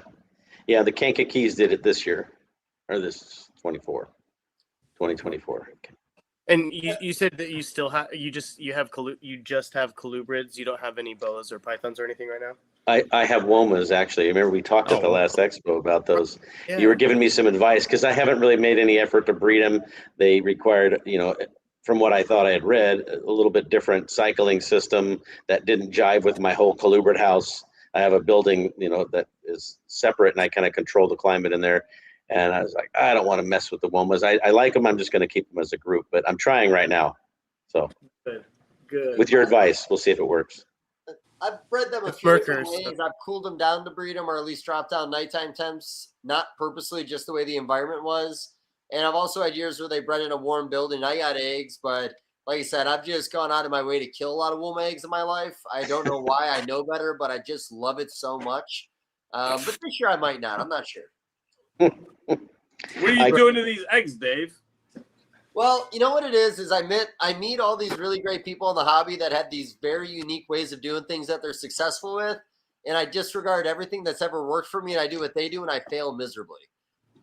They mean well, and they're great coaches. Just man, what happens every year is I try something different, and it's like I'll get like clutch after clutch after clutch after clutch, and I'll be like by my 8th clutch, and like the first 3 start going, and then I'm trying to save the next 3, and then the last 2 I set up the way I've always done it. So I always end up with like 2 good clutches of Woomas every year. Yeah, just do what you always done. I'm Was going it just back, like, buddy. yeah, But was it just like a ball python kind of like style incubation? Well, it's just that you know, you got to be careful with humidity. You want to go very low humidity. You don't always want them touching the bedding. And as condensation accumulates on top, you cannot let it drip on the eggs. It's going to kill them. But I will say this past year, I did have one start molding on me, and it was on like day 25. And I athletes powdered that thing every day until that thing hatched. That one was significantly smaller than everybody else in the clutch. Still alive, doing well. Good. Interesting. What temperature do you incubate Woomas at? I'm at like 86 to 88, typically 88 with almost everything I do Python wise. But I do have the Xanthic blackheads are breeding this year, and that's me the first year I've had blackhead eggs. Nice. Now, hopefully my ball python season doesn't do so well that I got to fill all of my incubators up. I would like to devote one incubator to that one clutch of eggs. Like, no fucking around. Really want to hatch those guys. But yeah, I'll probably reach out to Jason Hood and Nick Mutton, and I'll probably talk to Philippek a little bit ahead of time. You know, hopefully they give me a little bit of advice. But like I said, I've heard they're a little it's easy to breed them, hard to hatch the eggs. God. Well, 80. I thought that the Woma eggs were warmer incubated, but 86 to 88. Okay. I don't know. Yeah, I've done ball pythons as low as 84 in a walk-in incubator and never had any issues. They were in there a little bit longer. I think instead of like day 55 to 58, they were coming out at like day 62 to 67. But I think there's a little wiggle room there. I could cool the incubator, or I could heat the incubator up a little bit. 88's always been the sweet spot for me for everything. I don't like tinkering with that too much. Okay. Yeah, it's the molding, and me just getting that wrong has been the issue. And like I said, the advice was not bad advice. I just maybe I didn't follow it perfectly, man. And like I said, there's probably one small thing I did wrong. Can be frustrating. I killed 3 clutches of eggs the first time I bred mine, and then I gave up after that. But I put them in those styrofoam incubators. That's all I had at the time. Yeah. What are they called? The Hovabator Genesis. Yeah, those little things that they use for like chicken egg turners and stuff like that. They worked. I hatched all those Ackies and jeweled Lacertas for years beautifully in those, at 86 degrees. And the Python eggs, I think I had them a little warmer than you said, and they were way too wet. Now that I'm hearing that from you. Like almost no humidity, but just a touch. My buddy Ben, when he was doing them on straight. Man, I sound retarded right now. The white stuff's the perlite, right? Yeah. Yeah. He would do just straight perlite with just a little bit of water in there, just kind of mix it up a little bit and put them directly in it. And then when condensation would get on the top, he would squeegee it off back in, and he would check them almost every day.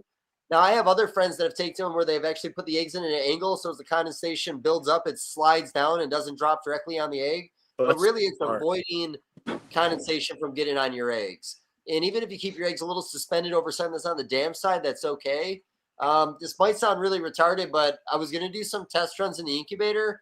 I was curious if I just put a bunch of sponges on the inside of the container on the top, if the condensation will just absorb there the entire time, where I don't have to worry about it dripping on the eggs.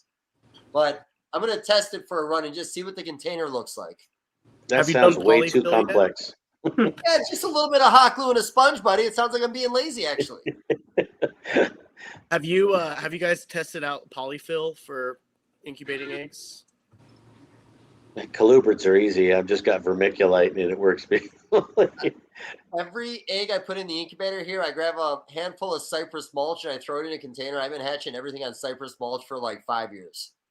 Yeah, a lot of stuff I think people overthink. I know leopard gecko eggs and the hognose eggs are both pretty easy to hatch. They're actually leopard gecko eggs are very easy to hatch. Hognose are very easy too. I'd say slightly harder than a leopard, but they're very easy. But if you gave me like a gallon baggie and a pocket full of sand and like a sock, I could probably incubate them in that and hatch them out. I thought you were going to say fuck it, but you went a different way there, man. I thought we were talking about a different MacGyver situation right now. What, fuck sand in a bag? With I just heard a rubber band, sand in a bag, man. Anything's I didn't possible. I didn't say rubber band. Oh, well, I just assumed rubber band. My bad. I was doing something else. You talking about incubating eggs? No, I said if you gave me that, I could probably find a way to hatch hognose eggs in that. Yeah, you said with your Colubrids are easy, man. Like you do really well with like one substrate. You make it seem like it's easy, but those eggs you can kill them. Oh well, hognose eggs are a little more susceptible to getting like like drowned kind of easily. That's if you like bog them with water. But they're you'd have to get them fairly wet. But I have seen people get hognose eggs too wet, and they're like ultra expanded, and the egg is like gigantic. And I'm like, oh, that thing's filled with a lot of fluid, dude. I was like, drain that thing when it gets like close to hatching, because you can like drown them. And I think what happens is the vascular system that is responsible for taking oxygen and supporting the embryo, and then also, in return, expressing carbon dioxide. I think what happens when they get too filled with water, that it starts to detach some of that vascular system, or the vascular system is overwhelmed by the extra fluid, and then the baby can't breathe and just essentially suffocates inside the egg. Because I did that once where I waterlogged some because they were kind of looking a little odd, and I thought they needed more water. And the soil wasn't like it was too wet, but it didn't seem that wet. And then like some of these hognose eggs swelled up pretty big, and unfortunately I lost some, and they looked perfect, and they were just like, dead inside. But other ones I was able to save, and haven't made that mistake again. Hognose eggs, you just go a little on the drier side. You incubate them just like you would a Lamprepeltis egg or a Pituophis or a corn, and just maybe like slightly drier, maybe like 5% drier, 10% drier, and you're good. And some people put them in those like setups where it's like you put your eggs onto plastic, like kind of like little like crate that cradles them, and you just fill it with water. Some people do pear light. But if hognose eggs, if you don't get them too wet, you just keep them like, semi-moist. Like you incubate them on sand. This year I did full sand, paver sand on some of them. Then some people were, why are you incubating them on sand? I was like, because you can. And I was like, in the wild, they're burying them in very loamy soil. And sometimes, especially like a Mexican hognose, you see the substrate where the soil, where they're living, it's almost all sand. So you can easily incubate their eggs on sand. And actually, the sand incubates pretty well. The water doesn't really evaporate out of it too quick. You just make sure, you don't add too much water, and that's it. Packs nicely. The babies come out all gritty. They got sand all over them. Everything's very gritty. Have you? Go ahead, Alex. Have you experimented with your own incubation methods, Scott, or are you pretty much the same throughout? Man, I don't know about hognose. I did breed hognose, 15, 20 years ago, just regular Western hognose, no special morphs at the time. But, and they're pretty simple too, just like corns and kings. But no, I use an entire bedroom, built shelves all over the walls, and I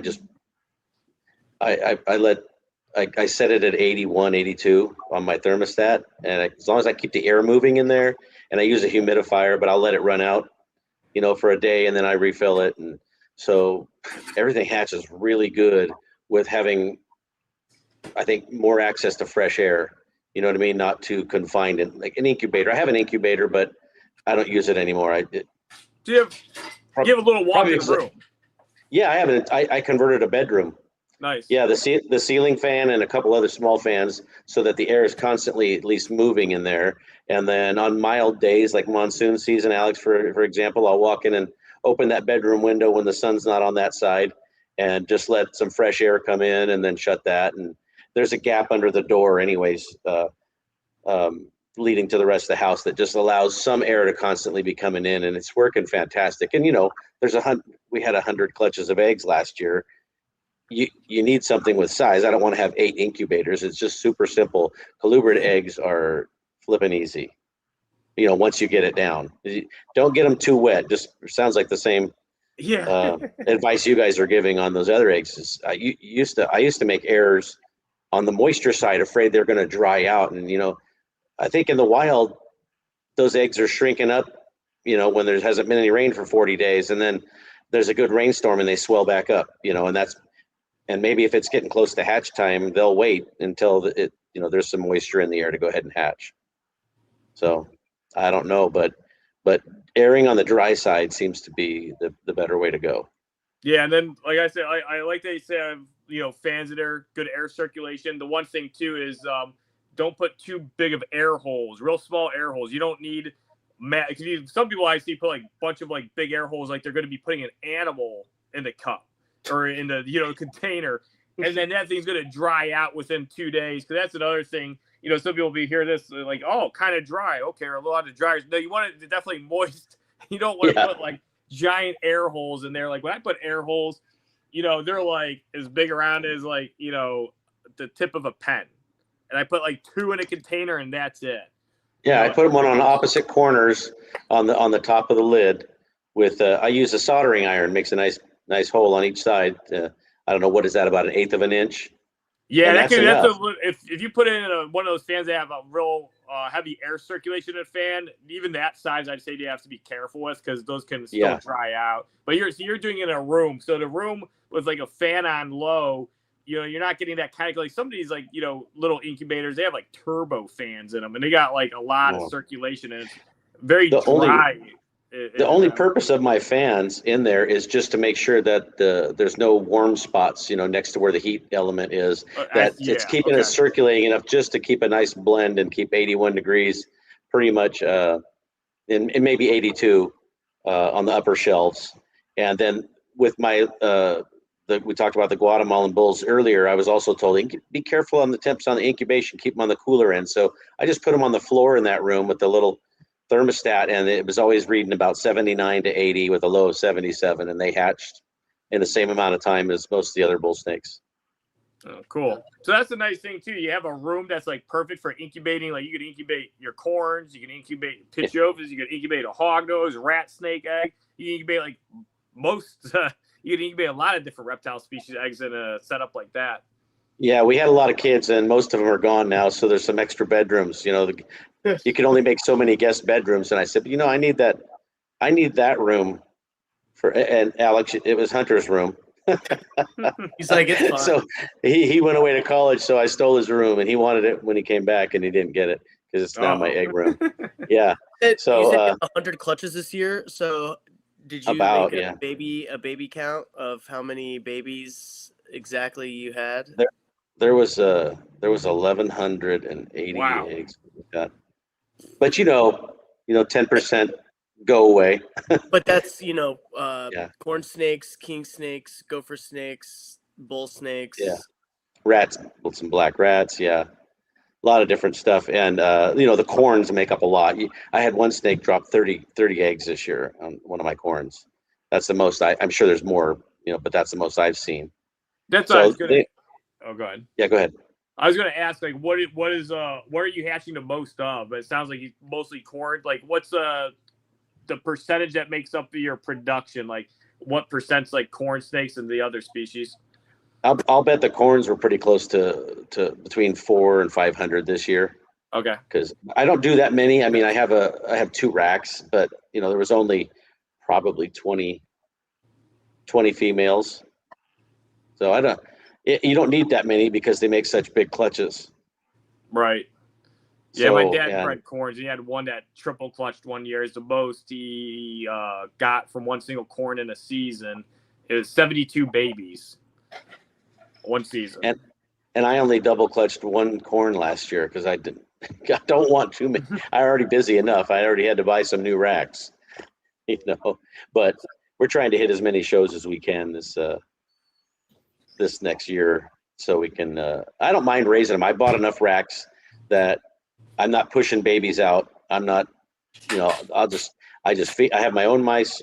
I built an entire building for mice, separate from the snake building, and it's the mice and rats. And we make sure we have enough food for everybody, And so it doesn't bother me to be raising 600 babies still, because I got shows coming up all spring until the next stuff hatches. So I'll just keep feeding it. And, corn snakes look prettier the older they get. So even though they don't sell that great in the fall because they're just ugly ducklings, by the time we get to spring, they start looking really nice. And people, you didn't want that 6 months ago, but now you can't wait to have that. What I told you it was going to look like that. What corn morphs are you working with? Like, do you have any particular morph combinations that you're really excited about?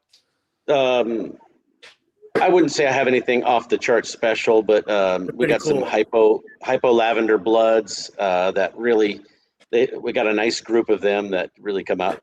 We get all the morphs in between that, hypo lavender blood, hypo lavender and blood all together, and some of those are really neat looking.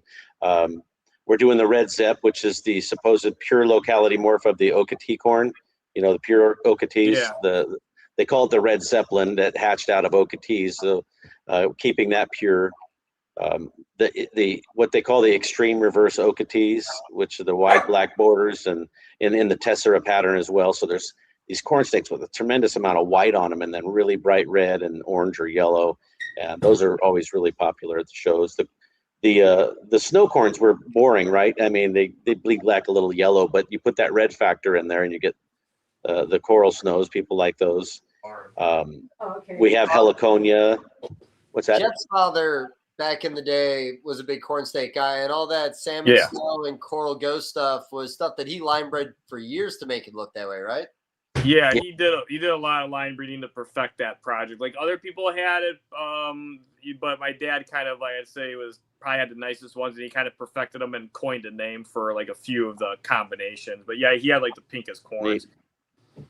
And I just jumped on the shoulders of those that came before me. I made sure that when I bought all my stock, I was buying from people that were sort of leading the way in their field. The big names out there that were producing great stuff. I spent good money to buy good stock, so that now I'm producing all this good stuff without really honestly having done any of the hard work in the past. Yeah, I'll piggyback on that. Like, I never wanted corn snakes, but every time I went to go visit Jeff and his father, like, I was just blown away by the collection. And then eventually when his father was done with them, I ended up picking up the entire group. If it wasn't for that, I probably would have never worked with corn snakes. Yeah, and honestly, gosh, corn, what a good starter snake, right? I mean, they're so forgiving and easy to breed. And so they eat when well we go to the once shows, you have a good feeder. When we go to the shows, I know that a lot of guys get jaded after a while and they get annoyed by the first-time snake owner, but some of us have to be out there getting these people and pulling them into the hobby, right? And giving them their first snake, and a corn snake's a good way to start. And so is a hog, as long as they don't have to get it started feeding, right? Yeah, right. Yeah. So it's a nice starter snake, and just from my perspective on our hobby, we're kind of constantly under assault, thus our need for US ARC. And the more people we have on our team that at least kept a pet snake and have an affinity for them and understand the wanting to keep them, it's just a constant fight all the time of these idiotic legislative moves trying to squelch our hobby. I don't even keep the big constrictors, but the fact that any state other than Florida would prohibit them is asinine and completely it's not based on any science. No, Yeah, a lot of the legislation that's pushed is pushed by people that have really no concept or idea of, like, I mean, I know there's biologists doing reports, let's say, on like the Burmese pythons and the Everglades, and that's like, the invasives are one thing that kind of stems some of these, like, or at least gives them a reason to try to pass laws. But really, that's a South Florida issue for the most part, when it comes to like invasives. It's not even Florida. It's like South Florida. It's like the bottom 1/3. Then some of the species that are invasive weren't even from the pet trade. There's iguanas back in there in 1960s. The Bahamian, like brown anoles, they came in with a shipping cargo and stuff like that. Actually, the invasives that do the most damage in the United States aren't actually reptiles. They're things like cats, and there's actually a lot of I was just gonna say cats. Insects are really bad. Like you have like the viburnum leaf beetle. They killed all the viburnum, native fauna, brush, and like the bushes. Like we used to actually have them in our yard. They're all gone. There's a see, I'm not too I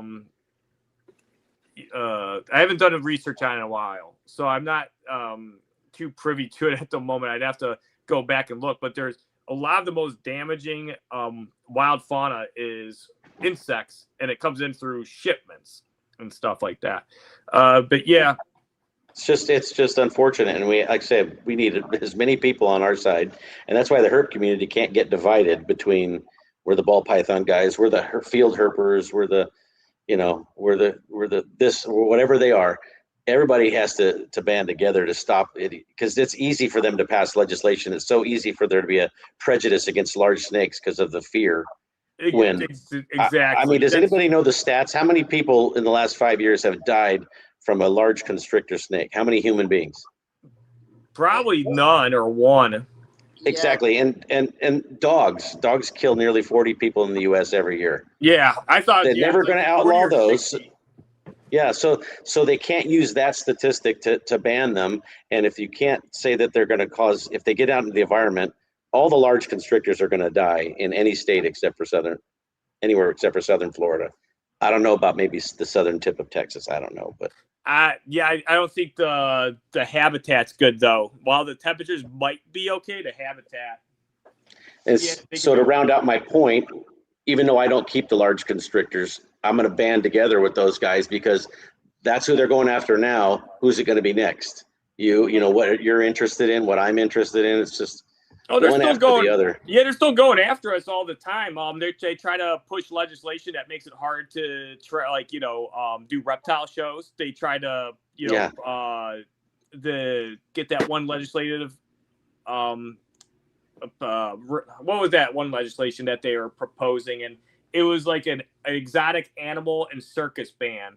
So they're trying to make it look like it's just circus, but they grouped in reptile expos. So they try to use verbiage that is appealing to a lot of people, or verbiage that sounds like they're only doing one specific thing, but they're really trying to do a bunch of other stuff. And they're trying to use one thing as a guise to push this. And it's all the anti-pet people. It's the, unfortunately, like PETA, it's the anti-pet people.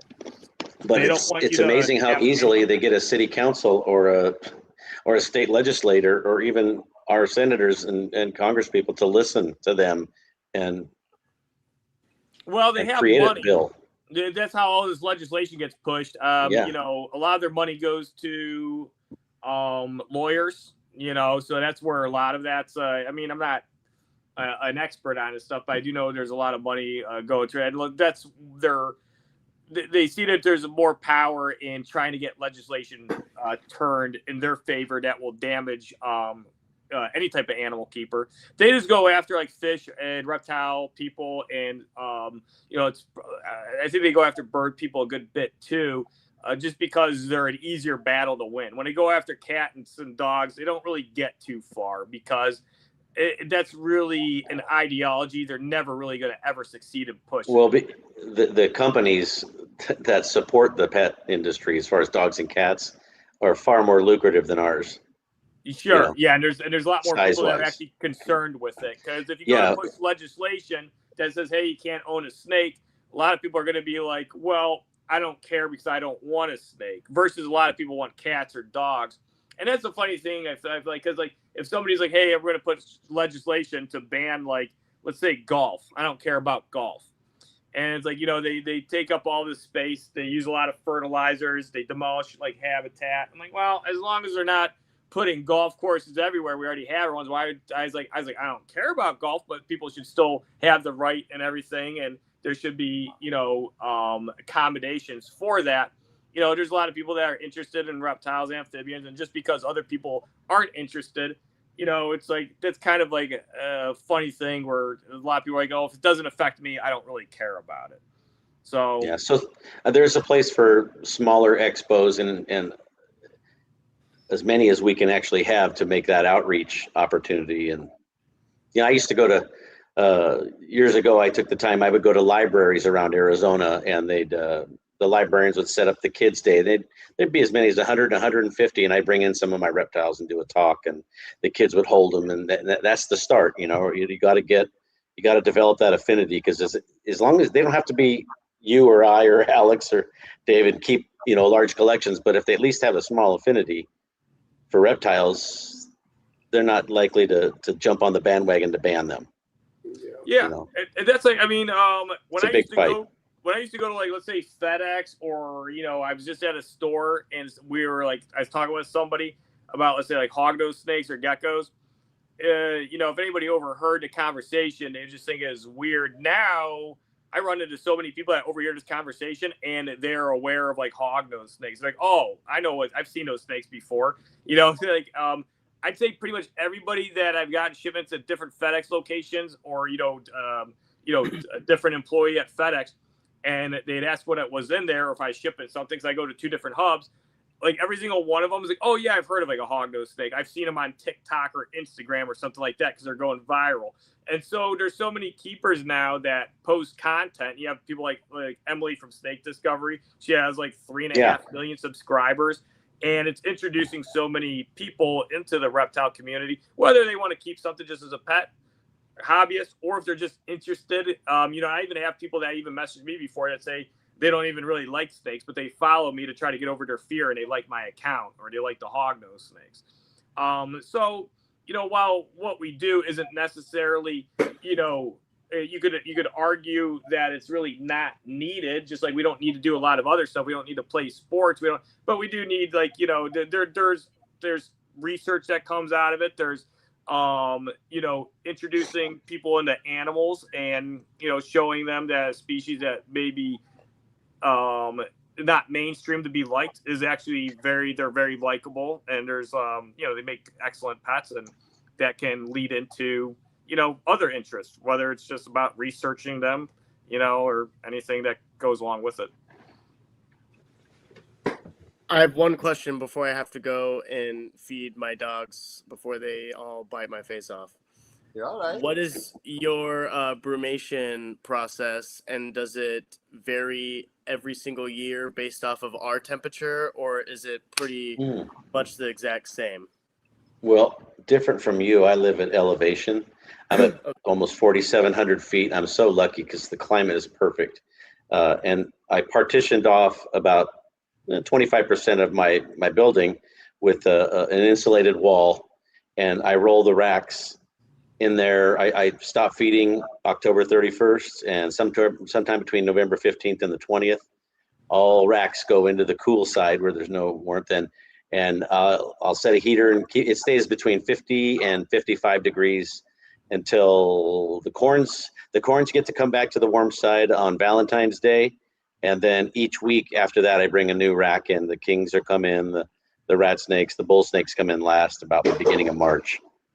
And then I warm them up and start feeding, and there you go. I'm never in a hurry. I'm not that guy who's going to keep making it a little earlier and earlier so I can be the first one with babies. No thanks.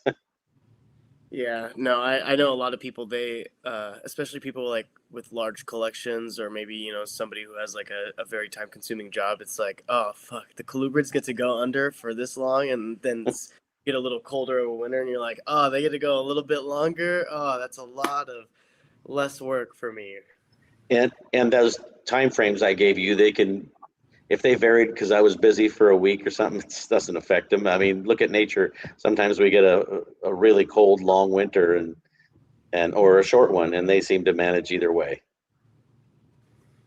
And none of the stuff I work with is real finicky. They're not, I'm not breeding anything from Asia. And so this North American climate is pretty simple, I think, with especially corn snakes. Gosh. Some people don't even hibernate them. Too, if you have any house snakes, do you have any Aurora house snakes? I haven't crossed into that world, the house snake world. Do you want to? They haven't piqued my interest yet. Again, because those are African species, right? Yeah. Even though I do have a few species from across ponds, I really stay on the North American stuff. I think we have to change that next year, dude. What do you want me to get? I don't know, man. And Hunter, my son, he's really liking some of the Asian rat snakes, and so I think that's our next adventure.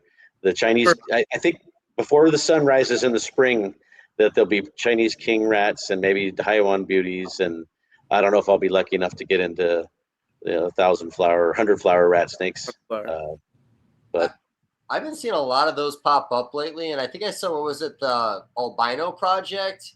Yeah, Melendorphi are cool, dude. Yeah, I like them a lot. Where were the albinos going from? Was it like 2,500 or 3,500 bucks a piece, maybe more? Wow. Yeah, we have a really dry climate where I'm at. Like I said, I'm in near Prescott, Arizona, and it's almost 5,000 feet where I live, and our humidity in the wintertime is about 9%, just roughly. So the winter is worse than the summer, believe it or not. And it makes it hard to work with snakes I struggle with my East Coast rat snakes and my Florida kings. I just have to really stay on top of the water there. And I keep a bin inside besides the water bowl so that they can actually just lay in a box of water. Do you have a humidifier in the room too? I think my shop's a little bit big. I could look into an industrial humidifier, but at the same time, I might be causing a problem for some of my arid stuff. I think Trans-Pecos rats do not want it humid. And sure, okay. Great. Yeah. So I think I'll just stick with the way I'm doing it for those few, because I don't work with that many black rats and Florida kings. So sometimes I'm like, that's it. I'm done with the Florida kings. I'm sick of he's having a bad shed again, just because they want the humidity. And so I don't want to fight it too much. I love mandarin rats and some of those Japanese rat snakes. So I think we will try some of the rat snakes, but we'll figure out how we're going to do that. We may have to build a separate room and put a large humidifier in there. Or you could just do like large humid hides, but then they're going to be in that for like 95% of the time. We keep Asian rats too, cockeye, and we have mandarins, and I give them like a dry. I mean, they're not completely dry, but they definitely. I can forget about them. You know what I mean? It's not as other people seem, I guess. We have some cool Laticinctus and cockeye pairs that I'll pair up. Small guy that I can get them from then. Yeah, I'll send some to you. I have cool lineage and stock. They're from I don't know if you knew who Scott Pally was. I don't. Yeah, it's a Southern California guy. He had a lot of really cool Asian rats, and that's essentially where a lot of like my mandarins and cockeye and stuff came from. Neat. I did not know you were working with those, but I do now. And the hogs. Junior, right? You prefer to be called Junior instead of Jeff? Jeff, either one's fine. Okay. That just got away from me. It's like, oh man, I feel like I'd be behind the 8 ball to start getting into the hog world, because there's so many. I have none, and the morphs have just taken off. Yeah, there's more mutations that have come out, more recently, and so there's still a lot of morph combos to be made, and there's just a lot of fun projects. I mean, it's not as expansive as corn snakes are, but yet. It's like maybe hopefully it'll get there. But I mean, you have a lot of options. You have lavenders. You have sable stuff. You have super. There's a lot of really interesting mutations and like actual like kind of mutations where they don't really exist in other colubrids, like the subarctic gene. And like the Antarctic gene, those aren't genes you see like similar like mutation in other species. But yeah, I mean, hognose are cool because like just their unique characteristics. Their upturned nose, their face, they're very cool looking snakes. Very neat snakes. Yeah, you said you've had them before in the past. Yeah, I bred it. I had a few pairs back in the early 2000s, and produced and you fight with them just like I fight with gray bands, getting them feeding, different. They're a little better now, I think, because like when I breed mine, I keep back the best feeders. Like 99.5% of the time, it's very rare I'm keeping. If it's like a morph I absolutely need, but generally I'm keeping back the best feeders. And really by best feeder, I mean the hognose are most apt to take a frozen thawed pinky readily. Because, I'd say, like, I tell people that all the time, like, all hognose, as long as they hatch out healthy, want to eat. And I know you know that too. that it's not about them being bad feeders. They want a particular type of prey. It's kind of like your gray band. Your gray band, I'm sure they'd all be great feeders if you threw in little lizards with them. It's amazing because I go out and catch a lot of small lizards, and when I start off with the pinkies. I start off with the pinkies because if they'll eat one, I don't want to give them a lizard and ruin them, right? So, and then once we've gotten past all the good pinky feeders, then the lizards come into play, and it's almost 99%. The only reason that they wanted a lizard, they'll eat a lizard almost every time. And you're doing Colubrids? I have the little tree lizards, yeah. Okay. Yours, yeah, up ornatus, yeah, up around me. So we've got a few good places and we can catch 25 a day. So Arizona's generous limits. And then so that works, and then you get them a lizard, and then we're shaving a little bit of skin off of a lizard and sticking it to the forehead of a pinky, and to get that transition. And usually it's only one of those, and then let's get them into hibernation. And when they come out of hibernation, they're usually, if they've eaten a couple meals in the late summer, fall, they'll come out of hibernation and not be a problem. I'd say 90% of them.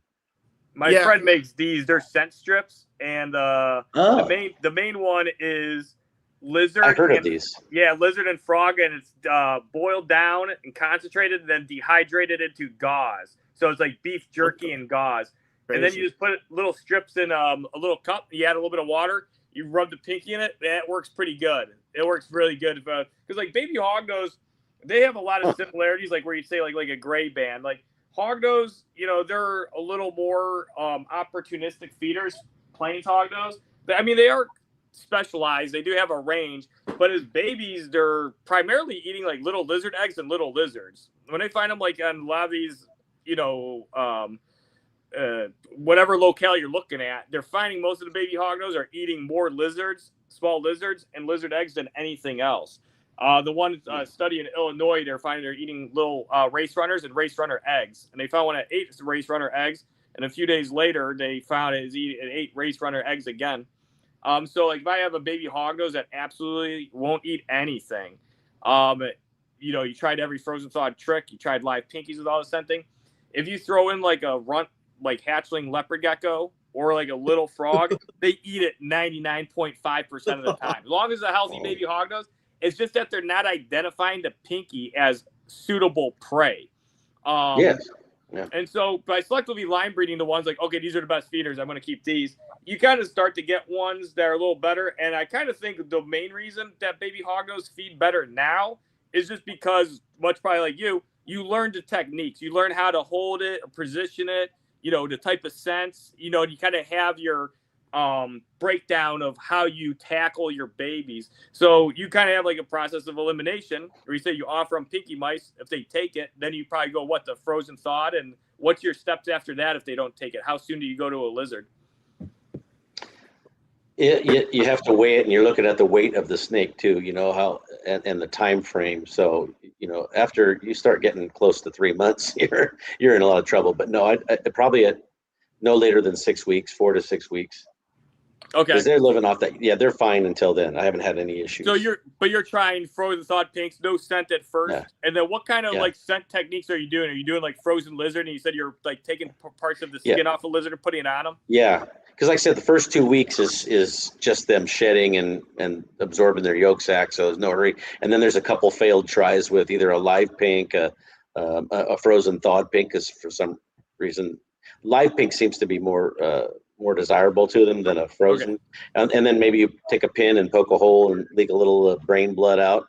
That'll get some of them excited. But yeah, we get past that and that hasn't worked, then it's just you just stick a piece of lizard skin on their head. And if that doesn't work, now we're just going to go to a frozen thawed lizard. And if that doesn't work, then we'll have to do a live one. I try not to, but it's better than the dead animal. Sure. Yeah.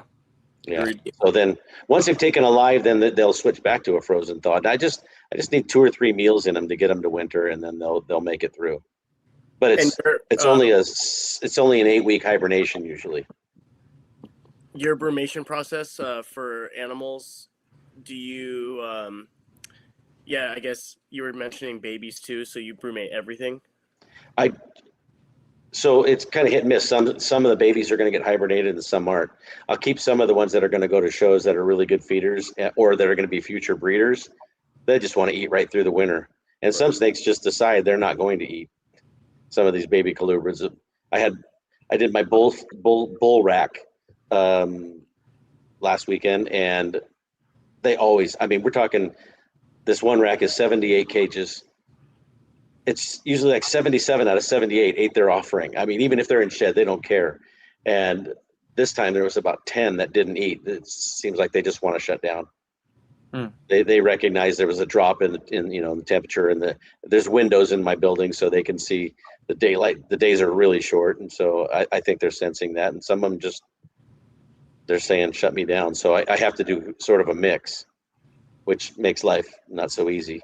So when you have your babies that you brumate, upon warming them up, do you find that they're you got better feeding response then? Unbelievable spring, give them 8, and I don't do the babies as long as the adults, just because they don't have as much body weight, and I do it like an 8-week deal.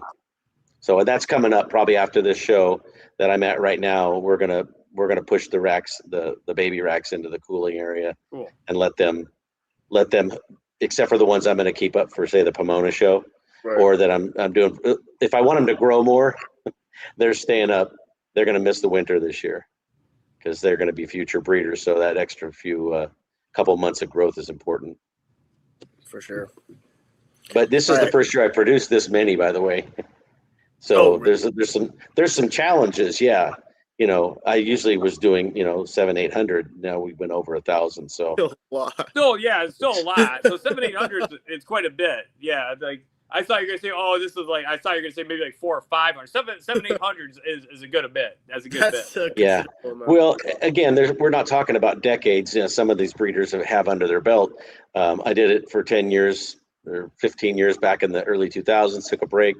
And now I'm just getting to those numbers. So that it was 500, 700 for a couple of years, and then now we've jumped over here. So we're in new territory. Once you jump back in, I know you said, I thought earlier you said around like 8 or 10 years you've been back in it. All right, I have to go. Yeah, I started. I think it was 2015 right, or 16. Al's gonna go. He's got to take care of his dogs. Later, buddy. See you later, buddy. Yeah, thanks for coming on.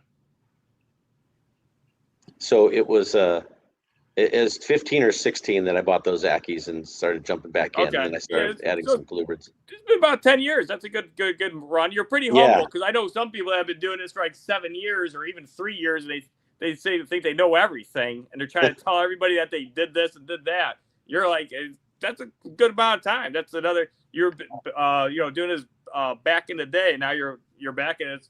We're going to 2026, so that's a full decade. But man, we're all seeing. I'm sure you do too. You find out things you didn't know, or you messed something up every year. Yeah, this didn't work, and if you're not learning, if you know everything, you're in trouble. Yeah, right. No, you are. Yeah, I mean, especially with hognose, I mean, I've definitely had to like figure certain things out, and there's definitely things like that I found worked definitely better, because like when I first got into it, I'd say it was kind of rudimentary. They're like, hognose eat toads, in the wild. So you got to scent stuff with toads or tuna juice, and then you keep them like a king snake, and that was pretty much it. I mean, I'm kind of exaggerating slightly, but not much. But that sounds like what I heard 15 years ago. Yeah, see, it kind of was like that. There's like you put a baby hognose in a paper bag with a live pink, or you brain it, or you scent with tuna juice or a toad, and maybe one other thing, and that was like it. And then you kept them like a king snake, and then you brumate them, and then you paired them, and that was it. And so then people are like, and sometimes they eat their eggs. So then I started like, how do I avoid them from getting them to eat their eggs? Sometimes the females eat the males. Well, how do I stop that from happening? What are methods I can do as a preventative measure? So yeah, I'd say there's a lot, like these things were like kind of simplified. Back then, it's like 20 years ago. Yeah, if it's a Colubrid, it's pretty much, it's a Colubrid. You pretty much all keep it the same, unless it was like an old world rat. Then they're like old world rats. Like, they like it cooler. And then they just keep them on cypress mulch, and they would just put them in like a melamine rack, and they kept them at like 77 degrees. So yeah, I think things like, are always evolving and coming a long way. And like you said, yeah, it's if you're not learning something new or paying attention, it's like, you're missing out. Yeah, for sure. And I haven't done anything in the Python world, so I have no clue about that stuff other than what I hear from other people. I think until you've done it for yourself successfully, it's just somebody else's information that they own. Yeah, we had Kenny on, Dave and I, 2 weeks ago. And the funny thing is, it's really funny because, he was talking about baby green street pythons, and what he was talking about sounded very similar to, feeding a baby gray band or baby hognose. That's kind of tough. But then I was even more shocked to learn. He's like, the baby green tree pythons, they can be as small as 6 grams sometimes. They're more like 8 or 10. I was like, these things are fucking 8 grams. I was like, I thought a baby green tree python was way bigger than that. I thought they were 18 or 20 grams. I never knew that they were that small. And I had no clue that people with pythons, and I would ask Dave, you do womas and blackheads and other stuff? First year blackheads, womas, yes. I'm doing children's this year for the first year, spotteds. And then, of course, you do ball pythons. And, man, I'm probably forgetting something. I think I'm just assuming that rats and mice are just their natural prey, and none of them give you any grief. Is that true? Well, the blackheads will be taxing. That's a lizard diet in the wild, I believe. And, it's a lot that's force feeding early on in some cases. Honestly, out of everything I've ever worked with, it's probably one of the harder ones to get going. I think some of the Simpsons can be kind of tough. I hear children's get going pretty good. I hear they're actually a little cannibalistic as babies. So once they hatch out, you need to separate them pretty quick. But, no, the blackheads are probably the womas, man. I've never had issues with womas. They just get right to it. But blackheads, as large of a snake as they are, their babies want lizards?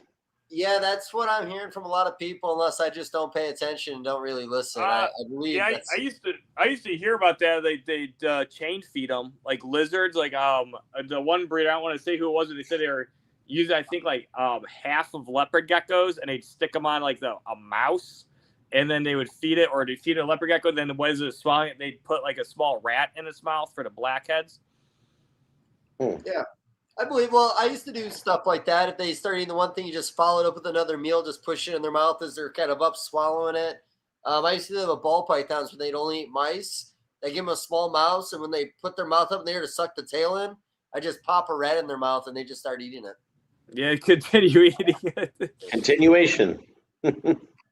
Well, that's smart, because once he starts associating those scents, those tastes with food, it's just going to become natural. No, and like Junior said too, a lot of the stuff that we hold back, we don't hold back weak animals, we hold back strong animals. So strong animals are typically going to make stronger babies, and because of that, like I said, I'm not really pulling my hair out. Nothing's really taxing with anything we're feeding here. And mind you, it's not like we're working with a ton of species, but everything we're working with gets going pretty well. Okay. Yeah, the selective line breeding though, and too, keeping the strongest animals. It's definitely effective, and it's definitely you're gonna get your strongest animals from that stock. But the one theory is and I'm sure eventually it'll work. I'll be far long dead until it finally does. But you can line breed hog those snakes to, willingly wanting to take mice, 100% of the time. And I'm like, the thing is, these species evolved for millions of years to predate on specific, prey items.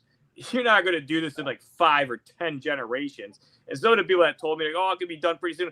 I was like, what do you think I've been doing? I was like, I've been breeding hognose since I was in my early teens. You think I kept back my shitty feeders? No, I kept back my best feeders every fucking year. I've been probably doing this for about 15 generations. As I still have hognose that sometimes need some type of encouragement. They need some stimuli on the frozen thawed or live pinky mouse to get them to eat, because rodents really aren't their main prey, especially as a baby. A baby hognose, the chance of it finding a pinky mouse from a vole, or a pocket mouse, or prairie vole is very, very unlikely. So, and they're specialized, small reptile egg and amphibian feeder, and they'll eat other stuff too. they'll eat ground nesting bird eggs too, just like that bull snake they showed eating that killdeer egg. I thought that was pretty cool. And then that's a unique picture. That's a very unique picture. Then Christian, he was just on that other podcast. I'm drawing a blank on it. But he herps a lot too. He'd be great to have on here, and you would like him a lot, Scott. He herps West Texas. He herps like everywhere, and he's a really good herper. And he showed me this chain king. Is like a southeastern locale. I think it was Georgia. It was eating turtle eggs. I was like, man, I didn't know a Lamprobeltis would eat turtle eggs. I'm like, damn. I was like, I guess it makes sense. I was like, but that's very surprising. Interesting. Yeah, I think I've only a few things. I think they have opportunistic things out there that we don't know about. Oh, for sure. I'm gonna see if this is one of the better pictures. I've showed Junior this a million times, but it was a rough green eating a praying mantis. Oh, the green screen's got it all fucked up, but it's a rough green eating a praying mantis that was holding a beetle. So that's insane. It was eating it. That's a good one. But I'll send you the picture afterwards. The green screen fucks it up. But I went to go take the garbage out, and I just saw like a little green coil on the concrete, and I kind of like eased down, and I just watched him eat it for like 15 minutes. You should have zoomed in and seen if the beetle was eating something. Well, I didn't really realize it was a beetle till like halfway down. Like I was so like caught up in it. I just thought it was like I thought the praying mantis's chest looked all fucked up, but really it was holding another beetle. But I've seen water snakes eating some things, but no, that one and that killdeer egg is probably going to be the coolest things I've ever seen. Yeah, I don't have any good stories like that I've found, that I've run into. You still have time. You probably will.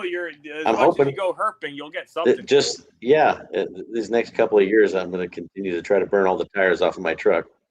As you should. One of the coolest things I found, and this isn't like that unusual, but I found an eastern milk snake that baby, it was a large baby. It could barely move.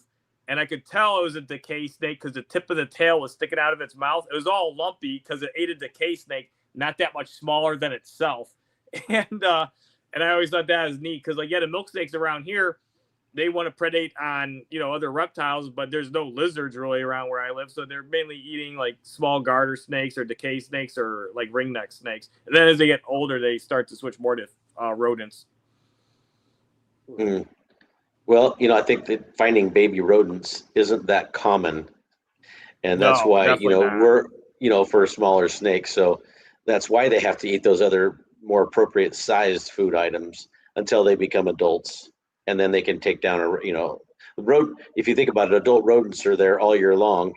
The babies are only there for a few months, right? Available, and they grow quickly as a food source. So for a baby snake in the wild, finding appropriate sized pink mice wouldn't be very common for them.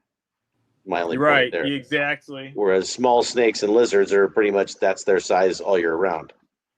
Yeah, I wish I was a quicker camera guy. Like whenever I'm doing anything, the last thing I ever think about is pulling my camera out. But I flipped a rock this past year, and a mother mouse with 4 or 5 babies hanging from her nipples ran out from under the rock. And I thought it was the weirdest thing ever. At first, I didn't know what I was looking at. I had so much time to pull out my thing, but it just started jumping over rocks, flying around, trying to find a new place. Babies holding on the whole time. The next rock I flipped was one of the milk snakes we saw that day. Oh, wow. But I can't believe the babies held on. dude, that was the most impressive thing ever. They had a good hold. They were fuzzy, almost hopper size, they were at the end. So it was probably a real strong jawline. Nice.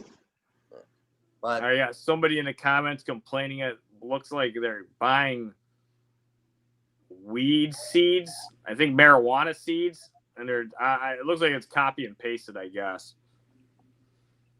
I didn't sell them that. Yeah, they called somebody Spliff. They said somebody named Spliff ripped them off for seed weeds. Well, Spliff is when you mix a little tobacco and a little weed. Oh, okay. Yeah. I don't know why I know that. I just do. I learned something new just now. You don't want to learn that kind of shit, man. Come on. But Well, it's entirely up to you guys. Usually the goal is around 2 hours. We're about 2.5 in. I got to drive to Buffalo, New York tomorrow, so I'm already exhausted. I still got to see baby hog nose and do other stuff. And then Scott, are you at a show right now? I'm at the hotel, and we're doing a show starting in the morning. And we drove from Arizona. It was about a 5.5, 6 hour drive out here. So, where are you at right now? What show? San Bernardino. Oh, you did say that. Yeah. It's a newer show that's going to be at the National Orange Center show, or whatever the center out here. I've never been here before, but I guess there was another company, Repticon, maybe was running it now. The Central Valley Reptile Expo. They do a dozen shows a year. Southern California and Las Vegas. They're taking over this one, is what I've just heard. So it's a nice big facility, and I was in there this afternoon setting up, and a lot of tables, a lot of vendors. So let's see if the public comes. All right, yeah. So you guys are in the area, San Bernardino, California, Grand Canyon Reptiles. Come. Yep, we'll be at the show tomorrow. Yep. And will you be at Pomona too? I'll see you at Pomona in about 3 weeks. Okay, yeah, Pomona in like 3 weeks, guys. Early January, I'll be there. Scott, Grand Canyon Reptiles will be there. Dave, maybe. Man, I don't know. I got to check when the Southeast Reptile show is going to be with Bob. That's a January show. That might be the weekend beforehand. It's end of January. Very, very end of January. Pomona's like first weekend. It's around like, here, let me find it. Bob's do you do the NARBIC shows at all, Dave? The which ones? The NARBC? I will sporadically do Tinley, depending on how my boa production is. I typically try to stay away from that show if I have only ball pythons. I'll I used to do Arlington a lot. Now they switched it to Dallas. There's some like size things like boa constrictors are a no-no. You got to sell them like a county over. So, okay, 10th and 11th. There it is. Cool. Yeah, January 10th, 11th. Bob's show to Southeast Expo. I'll be there. Dave will be there too. That's January 31st and February 1st. So I'll be in Dallas in March. I'm doing that show for the NARBC. So it's just constrictors, right? It's not going to be bull snakes or anything. I think you should. I don't know about the ordinance. I don't think it. I thought it was an 8-foot rule in the county, but I don't even know if they consider a bull snake getting 8 feet. But it's weird because green tree pythons, of course, retic sperms, boas, you can sell them at the show, but they require you to drive to the next county to deliver the animal, essentially. Oh, wow. I don't know. I haven't gone back. I may in the future. I love NARBC in all honesty. But no, I'm a little more married to the Midwest right now, and I venture off. Once herping season kicks up, you'll see me closer to you. Cool. Well, look me up if you come to Arizona. No, for sure. I was just there for the Scottsdale show 4 weeks ago. The plant guys, the All-American. Great time. Didn't get to herp at all. Oh, bummer. Yeah, maybe next time. But I did not make it to that show. It was very good in my opinion. I like the facility. Junior did the other one about 2 weeks later in the same area. Which one's that? San Bernardino? Mesa. I'm sorry, Mesa. Yeah, he and I was there too. Yeah, you were there too? Yeah, I'm kind of newer at the Mesa shows. Only 2. I only have one table. I'm waiting to get another one. Yeah, I walked around a bit. Did you see me there? Did we even see each other? Yeah, I walked by your table a couple of times, but I didn't know you very well. So right. And if I start talking to you, I'm going to end up buying hognose, and I'm not ready yet. All right. When you're ready, Junior's the guy, man. I have a feeling he's the guy. Before I even met you, your company name is known to be the guy to buy hognose from. So it's out there. Well, congrats again thanks for having me. Mullins, man. Yeah, thanks for joining us. Yeah, thank you. Appreciate you coming on, honestly. And yeah, we'll do it again. I always say that. And, if you do want to come out to the Midwest, especially Kansas, whatever, let me know ahead of time.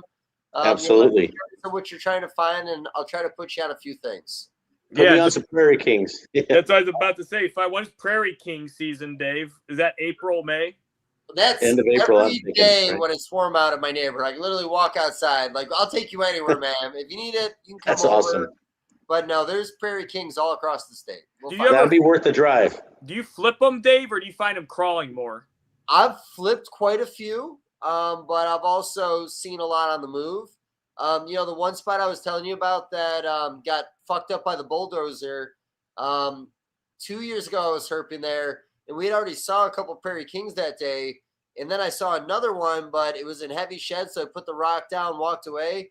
My buddy wanted to get a TikTok video of him flipping a snake, and it ended up being a Great Plains rat. But I just looked at it so quickly, and again, I just thought I didn't want to. It was the first time I ever saw that one there. But that was the 18th species at that spot I was telling you about. So Damn. I'll put you at a Great Plains, guaranteed. I'll find you one of the nicer maroon looking ones we have in the state. Oh, that's what I would want. But Cool. no, Thank yeah, you. man. Thank you, honestly. And Appreciate- like I said, I'll hit you up on Facebook and start communicating. That sounds great. Thanks, Dave. Yeah. Thanks for being You here, too, Scott. guys. We'll see Okay, you. good night. I'll see you at Pomona. And thanks, Dave. See you at Pomona in for- 3 weeks. Yeah, help hosting. And see you, everybody. Thanks for joining. Okay, bye. Bye, everybody. Gonna end